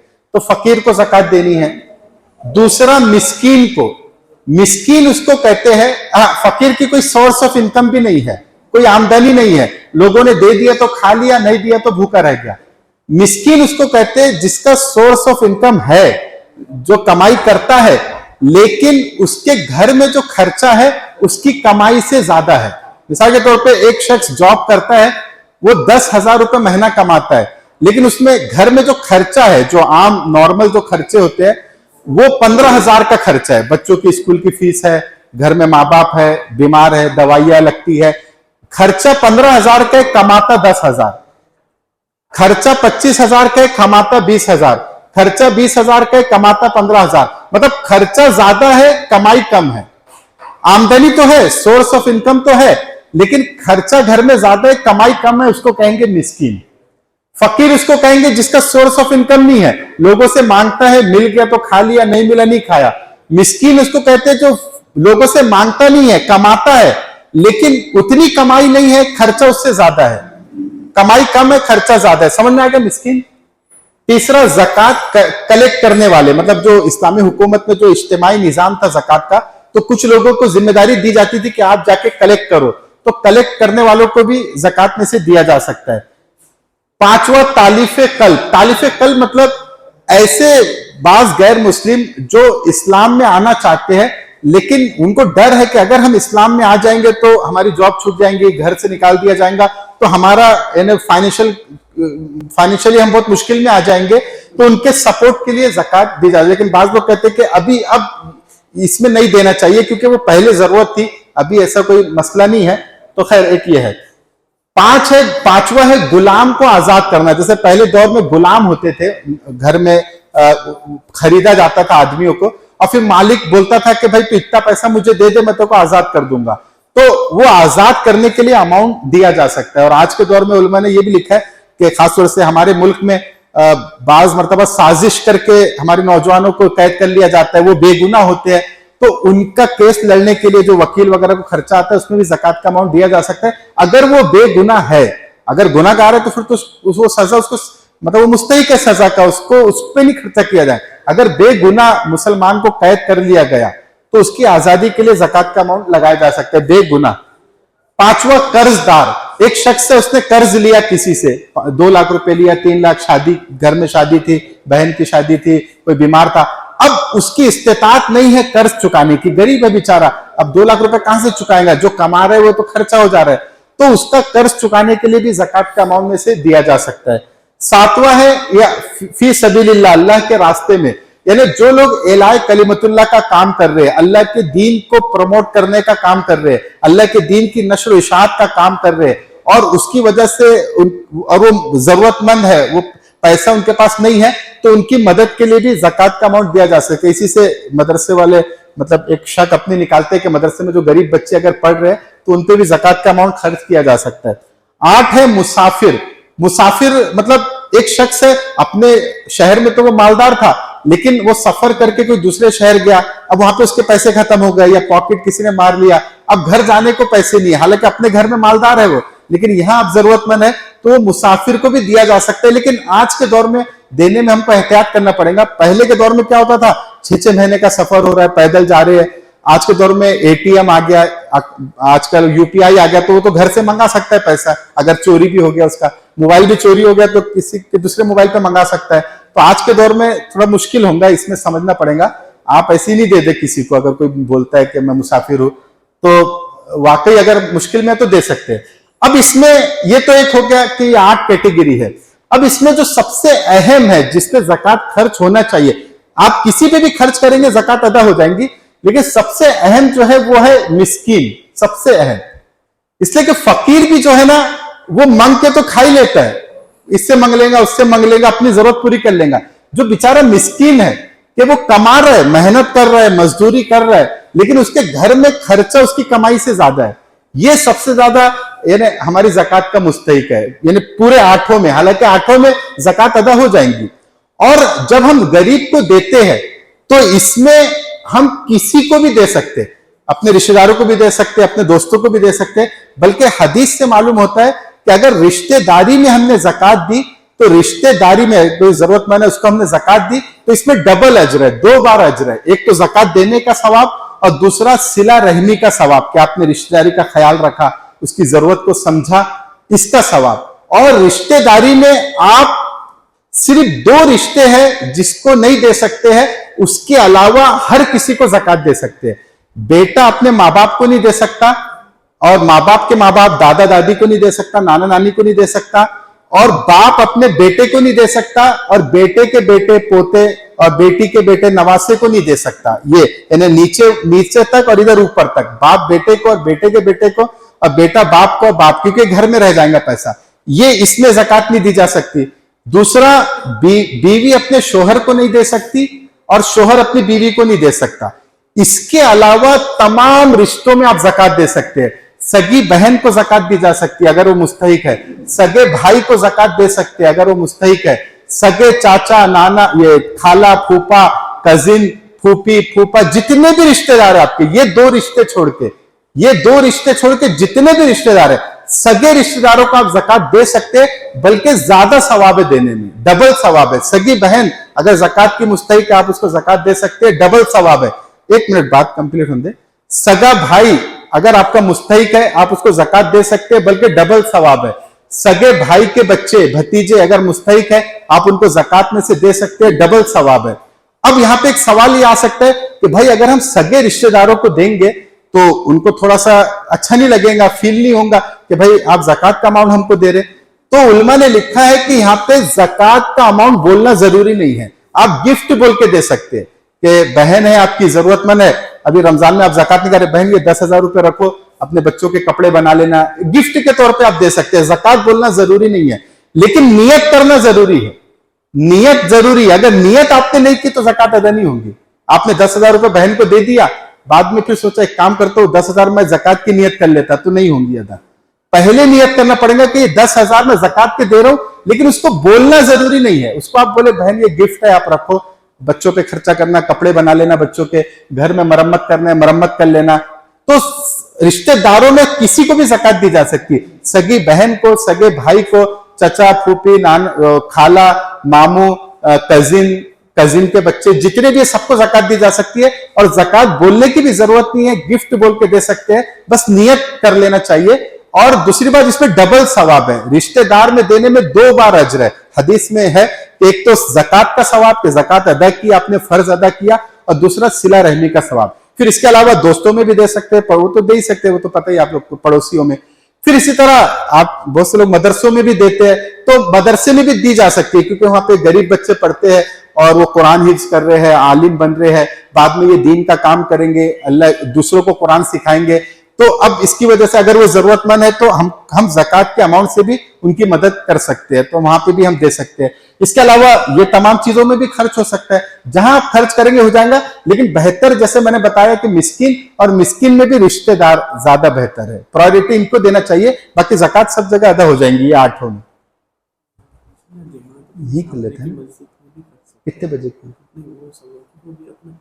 अच्छा, ये अमीन भाई बोल रहे हैं कि नमाज का टाइम हो गया तो हम जमात यहाँ पे बना सकते हैं, ये मस्जिद में, ये जो सेल्फी बाजू में, ये पूरा प्रोग्राम, क्योंकि अभी कुछ सवालात भी है, लेडीज की तरफ से भी है सवालात, तो हम जमात अपनी बना लेंगे। वो 2 बजे तक तो ही जाएंगे इंशाल्लाह। तो ये इसलिए समझना जरूरी है कि अगर इसके अलावा आपने कहीं दिया तो आपकी ज़कात अदा नहीं होंगी। ये 8 कैटेगरी के अलावा आपने कहीं दिया तो आपकी ज़कात अदा नहीं होंगी, ज़कात इन्हीं में अदा होंगी। इसलिए समझ के दे, कई गरीब को भी दे रहे हैं तो मालूम कर ले कि वाकई जरूरतमंद है, मदरसे में दे रहे हैं मालूम कर ले वाकई ये मदरसे में पढ़ाई हो रही है, बच्चे हैं यहाँ पे, कहीं ऐसा फ्रॉड तो नहीं हो रहा। क्योंकि देखिए आजकल ये जो सबका ईमान कमजोर है, अखलाक कमजोर है, ये नहीं कि कुर्ता पजामा दाढ़ी पहने तो वाकई उनका मदरसा होगा। तो आजकल समझ ले, कोशिश कर ले कि वाकई आपका मदरसा है, आपने किसी से तस्दीक की है। यहाँ पे कुछ लोग तस्दीक करते हैं कि इनका मदरसा है, बच्चे इतने हैं उनके पास, तो तस्दीक करके दे। हाँ, उसके बाद भी अगर धोखा हो गया, बाद वो सवाल करते हैं कि हमने समझ के दिया था लेकिन पता चला नहीं है वो गरीब, तो फिर वो उसका मसला है। आपने तो अपना कंफर्म कर लिया, अब उसने झूठ बोला कि मेरे पास जेवर नहीं है, कुछ नहीं है, तो आपने, अच्छा इसमें बाज लोग जो बेवा औरत है उनको देना पसंद करते हैं कि भाई बेवा है, लेकिन बेवा के पास भी देख ले कि जेवर है कि नहीं। बाज बेवा ऐसी है जो जकात देने वाली है, वो तो जरूर थोड़ी वो जकात लेंगी। तो बेवा होना कोई गरीबी नहीं है, बेवा होना कोई वो नहीं है कि इसको जकात दे दो। असल है कि वो जकात की मुस्तहिक हो। शादीशुदा औरत भी मुस्तहिक हो सकती है जकात की, उसका शोहर नहीं कमाता इतना, तो शादीशुदा औरत भी मुस्तहिक हो सकती है, और बेवा औरत मालदार भी हो सकती है। तो ये नहीं कि बेवा है तो दे दो, ऐसा नहीं, वो मुस्तहिक है कि नहीं वो देखना है। अच्छा, इसमें कुछ सवाल होगा तो कर लीजिए इस ताल्लुक से। हाँ, वो जब जकात, जैसे पहले दौर में हुकूमत जकात जमा करती थी, हुकूमत इज्तिमाई निजाम होता था, तो जो लोगों को अपॉइंट किया जाता था कि भाई आप जाइए जकात लाइए, आप अमरावती जाइए, वहां जाइए, वहां से लोगों के, तो वो जो काम करते थे उसमें उनका खर्च लगा, वक्त लगा, तो उनको उसके बदले में कुछ अमाउंट इसमें से दिया जा सकता है कि आपने ये काम किया तो इतना आप ले लीजिए। ये सवाल अच्छा किया आपने। इसमें बस एक चीज ये समझ ले कि ज़कात जब हम किसी को देंगे, ज़कात का अमाउंट किसी को देंगे, तो उसकी एक शर्त जैसे मैंने बताया कि नियत करना जरूरी है कि मैं ज़कात दे रहा हूं, चाहे उसको बोले ना, गिफ्ट बोल दे। दूसरी शर्त यह है कि जिसको हम दे रहे हैं उसको उसका मालिक बनाना है, ऑनर बनाना है उसका मालिक। अगर मालिक नहीं बना रहे हम उसको तो फिर ज़कात अदा नहीं हुई। तो अब ये जो सिचुएशन आपने बताई कि कोई अगर डॉक्टर है, 4-5 डॉक्टर मिलकर हेल्प करना चाहते हैं कि कोई मरीज आएगा तो हम अपनी ज़कात के अमाउंट से उसको दे देंगे, हमारी फीस भी मिल जाएगी हमको और उनका काम भी हो जाएगा, तो ठीक है ऐसा कर सकते हैं। लेकिन उसमें बस एक तरीका ये करना पड़ेगा कि वो क्या करे कि जब कोई मरीज आएगा तो अब उसने मरीज ने बोला कि भाई हम इतना अफोर्ड नहीं कर सकते, 2 लाख रुपए खर्चा है, हम 1 लाख रुपए दे सकते, उससे ज्यादा नहीं दे सकते। तो वो डॉक्टर लोग ऐसा करे कि वहां पे काउंटर ऐसा बना ले कि भाई ये काउंटर पे आप चले जाओ, वहां पे आपको एक सिग्नेचर करनी पड़ेगी। वो सिग्नेचर में ये उसमें ये होगा, एक फॉर्म में वकालतनामा होगा कि भाई मैं जो है एक साहब, जैसे डॉक्टरों में से किसी एक को मुतय्यन कर ले कि ये जो साहब है ये मेरी तरफ से 1 लाख रुपए अदा कर देंगे। ये डॉक्टर वो लोग खुद एक वकालत खुद बना ले, बस सिग्नेचर ले ले। क्योंकि जब इन्होंने बोले कि ये मेरी तरफ से अदा कर देंगे, इसका मतलब अब इनको हमने 1 लाख का मालिक बना दिया।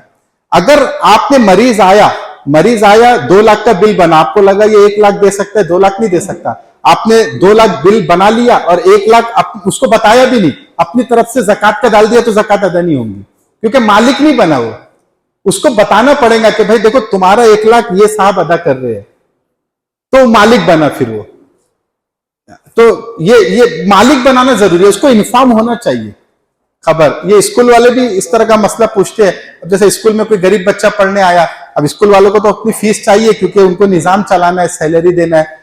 तो अब स्कूल की 2,000 रुपए फीस है, वो बच्चा 1,000 दे सकता है, लेकिन स्कूल वालों ने अपना जो पूरा बनाया है एस्टिमेट, वो 2,000 के हिसाब से उतनी सैलरी जाती है टीचर को, अपना सब रेंट जाता है। तो वो बच्चे को 1,000 उससे ले ले और उससे एक वकालतनामा ऐसा लिखवा ले कि भाई 1,000 एक हमारा फाउंडेशन है, हमारी एक तंजीम है, वो अदा करेंगी। वो मैंने वो कहे कि हाँ ये मेरी तरफ से अदा कर देंगे स्कूल को। चीज तो ये 8 लोग को देना है, लेकिन अब बाज मर्तबा क्या होता है, देना तो ये 8 लोग को है। अब बाज मर्तबा कोई एक तंजीम है, वो तंजीम बोलती है कि आप हमको ज़कात का अमाउंट दे दो, हम ये 8 लोग पे खर्चा करेंगे, हम अपने हिसाब से करेंगे। अभी आप शायद आपको हमारे पास लोग आते हैं मदद मांगने, तो आपके पास नहीं आते होंगे, आपको नहीं पता चलेगा कौन गरीब है कौन जरूरतमंद है, तो आप हमको दे दो। तो आप ये देखें कि वो तंजीम वाकई काम कर रही है क्या बेहतर तरीके से। आपने देखा कि वो अच्छे से कर रहे हैं, बाकायदा ये 8 लोगों में पहुंचा रहे हैं, तो फिर आप उनको अपने ज़कात का अमाउंट दे सकते हैं, आपकी अदा हो जाएंगी ज़कात। आगे का सवाल था, हाँ। अब वो तंजीम ने ज़कात साल भर में खर्चा नहीं की, तो ज़कात अदा हुई या नहीं? अगर आपने नहीं, तंजीम को आपने वकील बना दिया ना, तो आपकी ज़कात अदा हो गई। यानी क्योंकि वो तंजीम को आपने वकील बना दिया कि भाई ये मेरी ज़कात देंगा, तो उन लोग ने आपकी ज़कात ले ली, तो आपकी ज़कात अदा हो गई। अब वो लोग एक तरतीब से खर्चा करते हैं, लेकिन तंजीम वालों को भी चाहिए या मदरसे वाले भी जो ज़कात लेते हैं, इनको भी चाहिए कि 1 साल के अंदर में खर्च कर दे उसको, इतना ही लेके 1 साल के अंदर में खर्च हो जाएगा, ताकि उनकी ज़कात यानी मतलब इस्तेमाल हो जाए पैसे का, लेकिन आपकी अदा हो जाएंगी।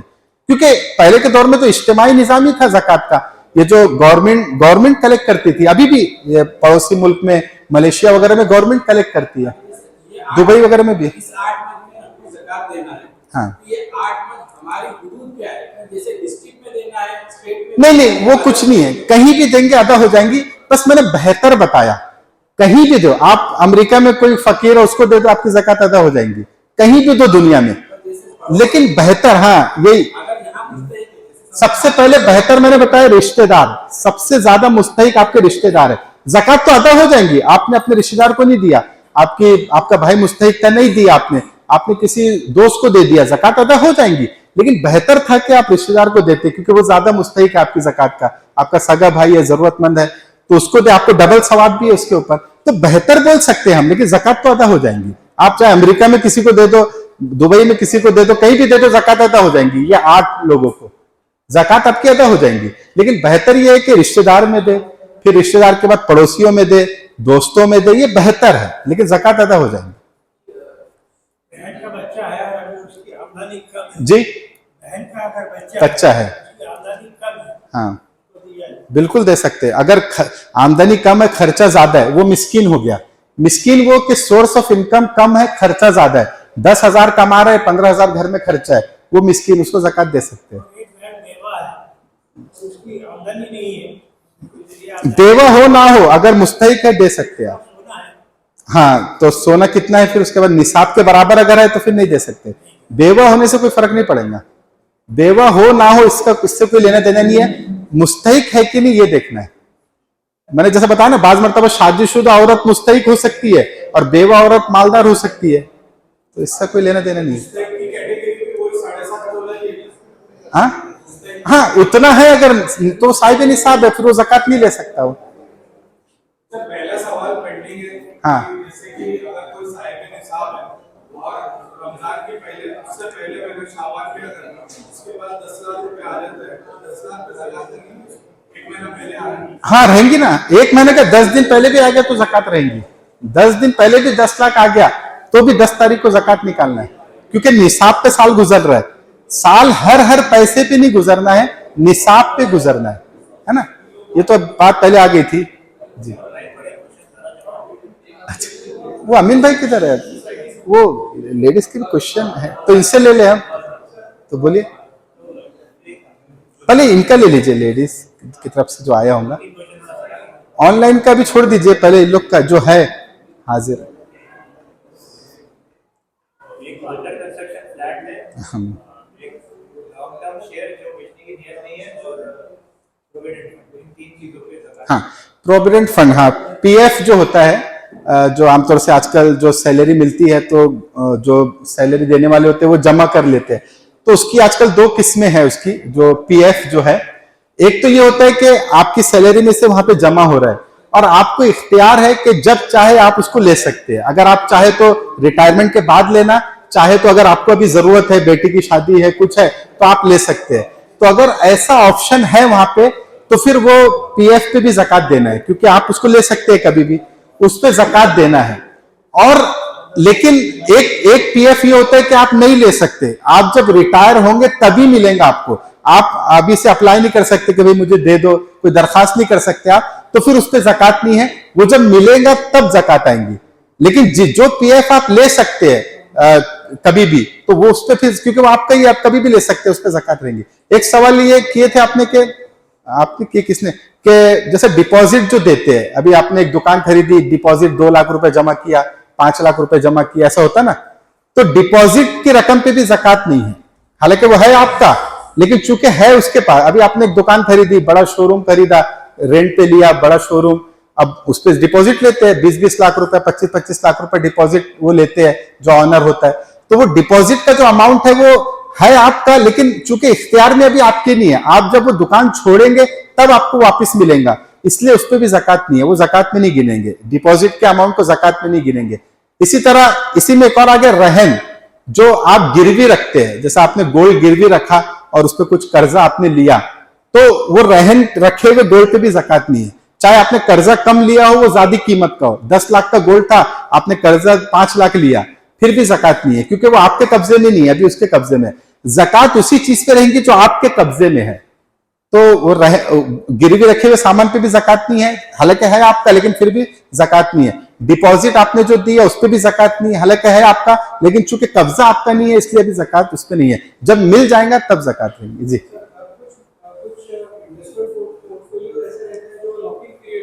हाँ, 5 साल 10 साल 15 साल आप उसको ग्रो नहीं कर सकते, बट उसका मार्केट वैल्यू इंक्रीज हो रहा है। जैसा फिक्स डिपॉजिट आप बोल रहे हो, म्यूचुअल फंड ऐसा जो डेट फंड में नहीं है, बट लिक्विड फंड में, बट उसका लॉकिंग पीरियड है 5 साल है, 10 साल है, 15 साल नहीं उस पे। हाँ, इस तरह का जो होता है, जैसे ये इसमें भी यही होता है ना, ये जो फिक्स डिपॉजिट जो एफडी जो बनाते हैं इस पे भी लॉक ही रहता है कि भाई 25 साल की बनाए, ये बनाए, तो इस पे तो रहेंगी, क्योंकि ये आपने खुद ने किया, ये आप ही ने खुद ने लगाया उसको कि हाँ इसको लॉक कर दो, मुझे बाद में देना, तो फिर वो ज़कात में गिनेंगे। हाँ, उसमें तो उन लोग लगा रहे हैं ना जिसके यहाँ जॉब कर रहे हैं आप, वो बोल रहे हैं कि हम आपका कुछ पैसा जमा करेंगे और रिटायरमेंट पे आपको देंगे, अभी नहीं देंगे आपको, तो अभी आपका नहीं है वो, जब रिटायरमेंट होंगे तब आपका होगा वो।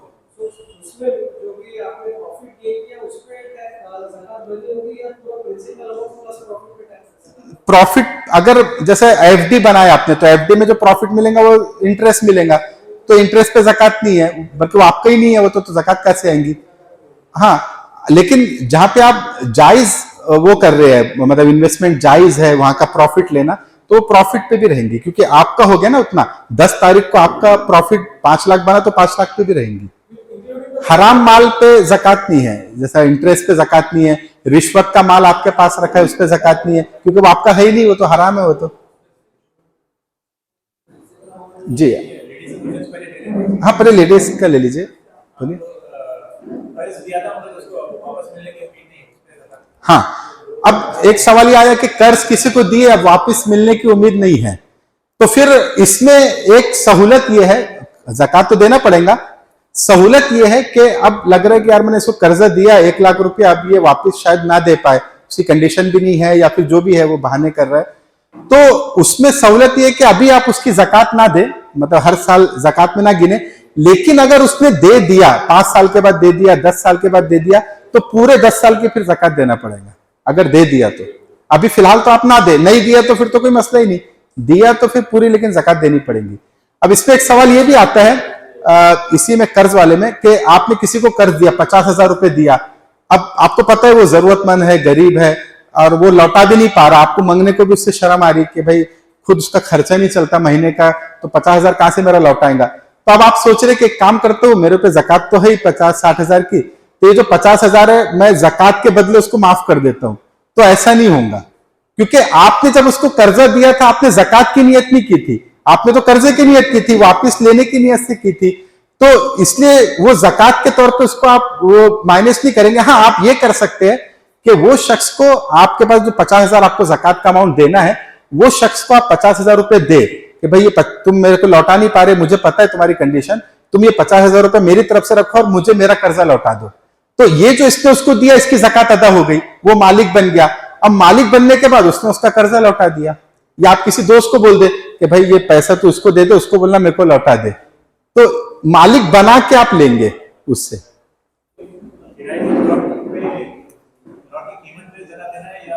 किसमें?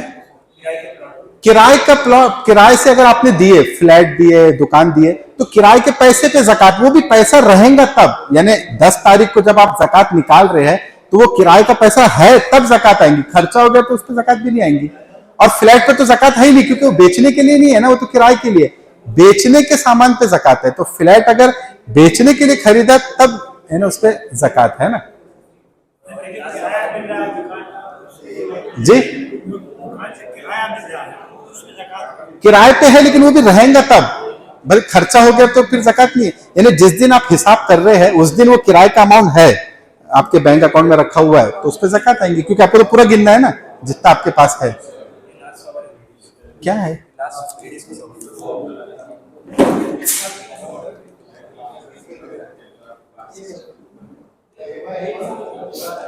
ये सवाल किया कि जैसे औरतों की जो जेवर की ज़कात है वो मर्द को देना होंगी, लेकिन अगर मर्द ना दे, यानी ये सवाल कर रहे हैं कि अगर कोई औरत के पास जेवर है और तो फिर ज़कात किसको देनी है, शोहर को देनी है कि औरत को? तो मैंने बताया कि औरत को देनी है।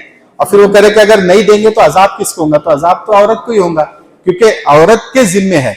वो मर्द से रिक्वेस्ट कर सकती है अपने शोहर से कि भाई तुम दे दो, या शोहर खुद, आजकल तो दे ही देते हैं मर्द लोग कि चलो आप बताओ कितनी ज़कात है मैं दे दूंगा, तो मर्द को चाहिए कि वो दे दे, क्योंकि उसकी किफालत भी है, लेकिन जिम्मेदारी नहीं है मर्द की, मतलब अखलाकी फरीजा है कि मर्द दे दे उसकी, क्योंकि औरत कमाती नहीं है, उसका अमाउंट नहीं है, अखलाकी फरीजा मर्द का है दे दे, लेकिन जिम्मेदारी नहीं है उसकी, जरूरी नहीं है, ये औरत की जिम्मेदारी। अगर नहीं ज़कात अदा की गई तो अजाब औरत को होगा, गुनाह औरत को होगा, मर्द को नहीं होगा, यानी शोहर को नहीं होगा। तो औरत उससे रिक्वेस्ट करे। अब अगर मर्द नहीं दे रहा है, वो बोल रहा मैं नहीं देता भाई, तुम्हारा जेवर है, तुम्हारा तुम देखो, तो फिर अब औरत ये करे कि जो भी जेवर है उसमें थोड़ा सा बेच के उसमें से ज़कात दे दे, जो भी है उसका जेवर देना औरत को ही पड़ेगा अगर मर्द नहीं दे रहा है। नहीं नहीं नहीं, हाँ ये भी एक अच्छा पॉइंट है कि आपने 10 रमजान को हिसाब किया, तो पूरा हिसाब करने के बाद जैसे अपन ने 14 लाख जोड़े थे, तो 10 रमजान को एक एग्जांपल ले लीजिए, 50,000 आपको ज़कात देना है। आपने लिख लिया कि मुझे 50,000 ज़कात देना है 10 रमजान को। अब ये 50,000 आप लिख के रख ले, अब आप उसी दिन दे दे, दूसरे दिन दे, तीसरे दिन दे, एक महीने के बाद दे, थोड़ा सा अभी दे, थोड़ा सा एक महीने के बाद दे, वो आप कर सकते हैं, लेकिन हिसाब उसी दिन करना है। हिसाब एक दिन करके लिख के रखना है। अब आप इसको साल भर भी दे सकते हैं, लेकिन बेहतर है कि जल्द से जल्द उसको दे दे, क्योंकि एक जिम्मेदारी है। और आप जरूरी नहीं कि पूरा 50,000 किसी एक को दे दे, आप किसी को 5,000 दे, किसी को 10,000 दे, किसी को 2,000, ऐसे भी दे सकते हैं। बस वो 50,000 आपको खर्चा करना है, चाहे आप एक महीने में खत्म कर दे, 2 महीने में खत्म कर दे, 1 साल में खत्म कर दे। बेहतर यह है कि जल्द से जल्द खत्म करे। उसी दिन देना जरूरी नहीं है, लेकिन हिसाब उसी दिन करना है जो साल मुकम्मल हुआ। हिसाब करके वो अमाउंट अलग नहीं भी के तो भी चलेगा। जैसे अभी आपके 50,000 नहीं है, लेकिन लिख लिया आपने कि मेरे को 50,000 देना है, आपने उसको अलग नहीं किया, लेकिन बस आप जब दे रहे नियत कर ले, 5,000 ये मैं ज़कात का दे रहा हूँ, 10,000 ज़कात का दे रहा हूँ, ये 2,000 ज़कात का दे रहा हूँ, उसको लिखते जाए, पूरा 50,000 हो गया, आपकी ज़कात अदा हो गई। अमाउंट अलग करना भी जरूरी नहीं है। पहले से कुछ ज़कात दे रहा है, वो जो जैसे 50,000 वो माइनस कर देगा, उसको कहते हैं साल भर ज़कात कुछ ना कुछ देते निकालते रहते हैं कि ज़कात के लिए दे रहा हूँ। रमजान से पहले अभी रमजान में 50,000 हो गए, मैं खत्म कर देता हूँ। हाँ, फिर अगले महीने में 10,000 निकाल दिया। क्यों निकाल रहे अगले महीने? आपको तो खत्म हो गया। एडवांस में भी दे सकते हैं, दे सकते हैं। जैसे अभी आपकी 10 रमजान को 50,000 आई थी, आपने 50,000 बांट दिया, 2-3 महीने में मिसाल के तौर पे खत्म हो गई। अब उसके बाद कोई जरूरतमंद आपके पास आया, आपने किसी को 2,000 दे दिया, किसी को 5,000, अब आपको लिख के रख ले। अब जब अगला 10 रमजान आया, फिर अगले 10 रमजान को आपने हिसाब किया, फिर 50,000 रुपये आपके ऊपर निकला, और पिछले जो आप एडवांस में जो दे चुके हैं, आपने देखा 15,000 तक आप दे चुके हैं, तो आप 50,000 में से 15,000 निकाल ले, 35,000 में ज़कात देना है आपको। एडवांस में भी दे सकते हैं। और कोई सवाल है जी?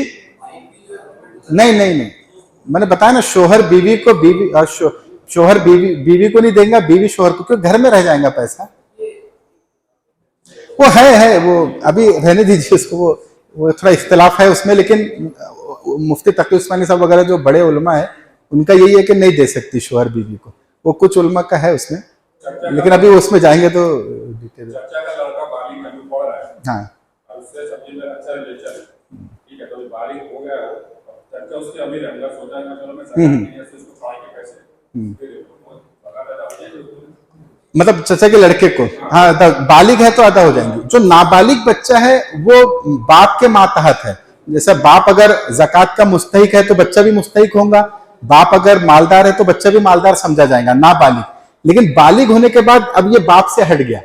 अब अगर ऐसा भी हो सकता है कि बाप मालदार है, ये गरीब है, या ऐसा भी हो सकता है कि बाप गरीब है, ये मालदार है, ऐसा भी हो सकता है, तो बच्चे को दे सकते हैं। बालिग होने के बाद वो हट जाता है बाप की जिम्मेदारी से। हाँ, बेहतर लेकिन यही है कि बाप ही उसका खर्चा उठाए जब मालदार है तो, लेकिन जिम्मेदारी से हट जाता है, रिस्पॉन्सिबिलिटी से हट जाते हैं। अखलाकी जिम्मेदारी एक अलग चीज है, जो अखलाकी इथिक्स है, अखलाकी, वो एक अलग चीज है, लेकिन कंपलसरी नहीं है, ज़कात अदा हो जाएंगे। जी आप कोई कैलेमिटी एरिया है जहाँ पे, या कोई कंट्री है जहाँ पे फ्लड्स है, वॉर सिचुएशन है, और due to restrictions of the government of ज़कात नहीं पहुंचाना है, तो ये लोग क्या करते हैं कि उनके जो रिलेटिव बाहर है, फॉरेन में है, तो वहाँ पे ज़कात अदा कर देते हैं, और फिर यहाँ से उनके अकाउंट में ट्रांसफर की जाती है, या फिर उनकी ज़कात जो एक हिस्सा यहाँ पे वो चाहते हैं कि देना चाहिए, वो ज़कात यहाँ पे अदा की जाती है। तो इज दिस राइट? बिल्कुल दे सकते। आपका कोई दुबई में रहता है कि भाई वहां पे नागपुर में मेरा 20,000 रुपये बांट देना गरीबों में, वो आपको दे दे, आप उसको तकसीम कर दे, नियत कर ले बस कि मैंने 20,000 जो भेजा है वो ज़कात का भेजा है। नियत करना बहुत जरूरी है, फर्ज है ज़कात में। अगर नियत नहीं की, आपने कोई मदद मांगने आया, आपने 5,000 दे दिया, फिर बाद में सोचा एक काम करता हूं मैं इसको ज़कात में ऐड कर लेता हूं, फिर नहीं होगा। नियत पहले करना जरूरी है ज़कात की। बोलना जरूरी नहीं है, आपकी नियत जरूरी है, उसको बल्कि नहीं बोलना बेहतर है, क्योंकि उसको बोलेंगे तो उसको थोड़ा सा फील होगा। अगर आपका दोस्त है, अरे यार ज़कात में तो ऐसा समझा तू, थोड़ा सा फील होगा उसको, तो नहीं बोलना बेहतर है। आप गिफ्ट बोल के दे, अरे रख, पैसे रख ले, काम आएंगे, तेरे बच्चों के काम आएंगे, बोल के रख ले, लेकिन दिल में नियत कर ले कि मैं ज़कात का अमाउंट दे रहा हूं। जी जी, हाँ है, तो बिल्कुल दे सकते हैं उसको। ये जो मिस्कीन लोग हैं ना, मैंने इसीलिए तो कहा कि ये सबसे ज्यादा मुस्तहिक ये है। क्यों? इसलिए कि ये बोलते नहीं है। ये तो मांग लेता है ना, फकीर तो सबसे मांग लेता है, मांग के अपनी जरूरत पूरी कर लेता है। मिस्कीन नहीं बोलता।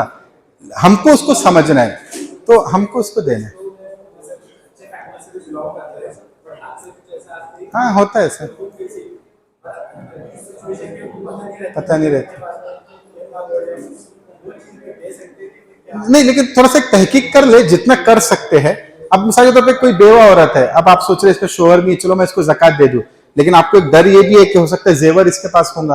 अब आपने थोड़ा तहकीक कर ली, उनके किसी रिश्तेदार से पूछ लिया या उन्हीं से पूछ लिया आपके पास जेवर है क्या, उसने बोली नहीं है, मेरे पास जेवर नहीं है। अब आपने ज़कात दे दी, अब पता चला जेवर था, उसने झूठ बोली। अब आप उसको ये तो नहीं बोल सकते तू झूठ बोल रही। तो हम तो जितना तहकीक कर सकते उतना ही करेंगे, फिर हमारी अदा हो जाएंगी, वो उसको गुना मिलेगा फिर। लेकिन तहकीक करना पड़ेगा। अब अलमारी खोल के तो नहीं देखेंगे ना उसका जेवर, आप उससे पूछेंगे। तो जितना तहकीक आप पॉसिबल है करना, उतनी तहकीक आप कर ले और दे दे उसको, इंशाल्लाह आपकी ज़कात अदा हो जाएंगी। विरासत में मिला हुआ जो घर है, प्लॉट है, उसका थोड़ा क्लियर नहीं हुआ। विरासत में जो मिला वो आपका हो गया ना, उसमें भी ज़कात है ना, अगर बेचना है तो। भाई ज़कात किस चीज पे आती है? जिसके आप मालिक है। तो आपके वालिद ने एक प्लॉट आपके नाम कर दिया, तो आप अब प्लॉट के मालिक हो गए। अभी तक आपके वालिद मालिक थे, अब आप हो गए। और आपने सोचा कि मैं ये प्लॉट बेच के नफा कमाऊंगा, यानी किसी को बेच के पैसा ले लूंगा, तो गोया क्या उसको आपने माल तिजारत में डाल दिया, तो अब उस पर ज़कात आएंगी, साल गुजरेगा तो। लेकिन आपने सोचा कि वालिद ने दिया है, मैं भी रखता हूं, इसको देखूंगा, मेरे बच्चों के काम आ जाएगा, या मैं घर बना लूंगा या किराए से दे दूंगा, तो फिर ज़कात नहीं है। किसी ने ऐसा किया कि उसको मालिक की तरफ से मिला, एक मकान मिला, उसकी कीमत समझ ली अंदाजन 30 लाख रुपए है, लेकिन वो गांव में। अब उसने शहर में कोई फ्लैट ऐसा लिया जिसकी कीमत 30 लाख रुपए है, लेकिन 30 लाख उसके पास अभी तो है नहीं, तो उसने अपने बैंक से नहीं लिया, किसी रिश्तेदारों से ले लिया कि 10 लाख अपना 20 लाख कर्ज लेके उसको फ्लैट ले लिया। तो अब वो जो 20 लाख का मकान उसके पास है, लेकिन उसकी वैल्यू अभी भी नहीं है, क्योंकि वो बिक नहीं रहा है गाँव में। लेकिन बेचने की नीयत है उसकी, लेकिन बिक नहीं रहा। नहीं, ज़कात देना पड़ेगा, फिर देना पड़ेगा। 20 लाख रुपए कर्ज भी है उसको। कर्ज है तो फिर नहीं आएंगी ना ज़कात, वो तो माइनस होगा ना फिर। हाँ, तो फिर नहीं आएंगी। अभी जैसे 20 लाख का प्लॉट है, अब कुछ भी नहीं है उसके पास, तो इसका मतलब 20 लाख पे ज़कात आ गई, और 20 लाख कर्जा भी है, तो वो माइनस हो गया, तो माइनस हो गया तो खत्म, नहीं देना है फिर। अगर माइनस होने के बाद बच रहा है, जैसे अभी अपना बचा था 22 लाख में से 8 लाख हुआ, 14 लाख बचा था, तो 14 लाख पे ज़कात थी। लेकिन इतना कर्जा है कि पूरा ही माइनस हो गया, तो फिर ज़कात नहीं देना। तो जी, साहिब निसाब पैसे से एक शाबान की ज़कात, साहिब निसाब हुआ, या 5 जनवरी एक शाबान ले लीजिए, उसको अगले साल एक शाबान पे देना है। अगले साल नहीं, इस साल, अगले साल ना, अगले साल, तो एक साल गुजरेगा। रमजान नहीं उसमें। नहीं, रमजान तो एग्जाम्पल के लिए है, वो तो जब साहिब निसाब हुए जब आपका। लेकिन चूंकि आमतौर से लोग रमजान में ही देते हैं, तो ठीक है, रमजान की मिसाल दे दी गई है सर। हाँ, मौज़न इमाम ऐसा नहीं देखना है हमको, ये गरीब है, ये बेवा है, मौज़न है, इमाम है, ये सब नहीं। इसमें आता है क्या, बस वो मिस्कीन है क्या मौज़न, कि भाई उसकी कमाई जितनी है, खर्चा ज्यादा है, तो मिस्कीन में आ गया। मौज़िन हो, इमाम हो, इससे कोई फर्क नहीं पड़ता। हाँ, सैयद को नहीं देना है ज़कात, सैयद के लिए नहीं है। उसमें भी बाज़ उलमा कहते हैं कि आज के दौर में दे सकते हैं, क्योंकि पहले उनको माले गनीमत से मिलता था, अब नहीं मिलता। लेकिन खैर हमारे पास इतने ऑप्शन है ना, अभी सैयद को छोड़ दीजिए। हाँ,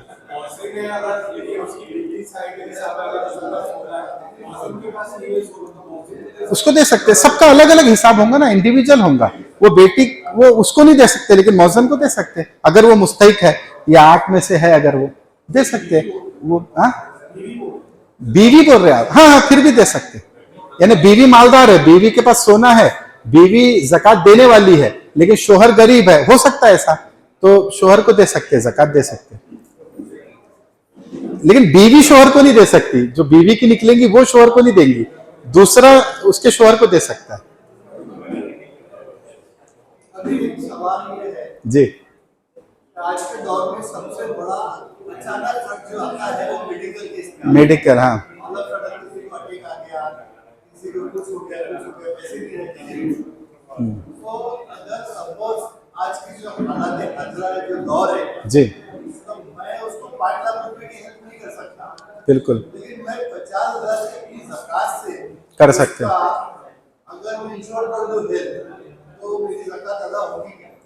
असल में हेल्थ इंश्योरेंस का जो सिस्टम है ना वो जायज़ नहीं है अभी के दौर में, वो सूद पे काम करता है, चलता है उसका पूरा, तो इसलिए वो तो एक गलत तरीका हो जाएगा।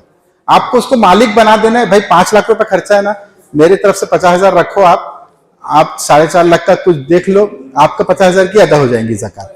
नहीं, आप उसको मालिक बना दे बस, एडवाइस कर दे कि भाई 50,000 ये रखो, तुम ऐसा करो कि ये काम कर लो, तुम इंश्योरेंस बना लो ऐसे, लेकिन देना उसको पड़ेगा, आप इंश्योरेंस नहीं बनाएंगे।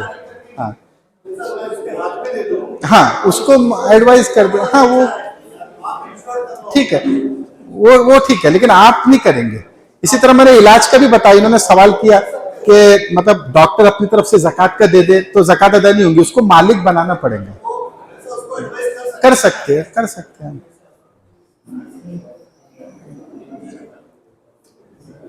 ऑनलाइन का क्या है सवाल? मतलब रिपीटेड है तो रहने दीजिए, जो आ चुका है ना, जो अगर कोई नया है तो ये तो ऐसे चीजें तो क्लियर हुई आप लोग की, मतलब कि और कुछ कंफ्यूजन रहा है ऐसा? चीजें क्लियर हुई पूरी ऐसा?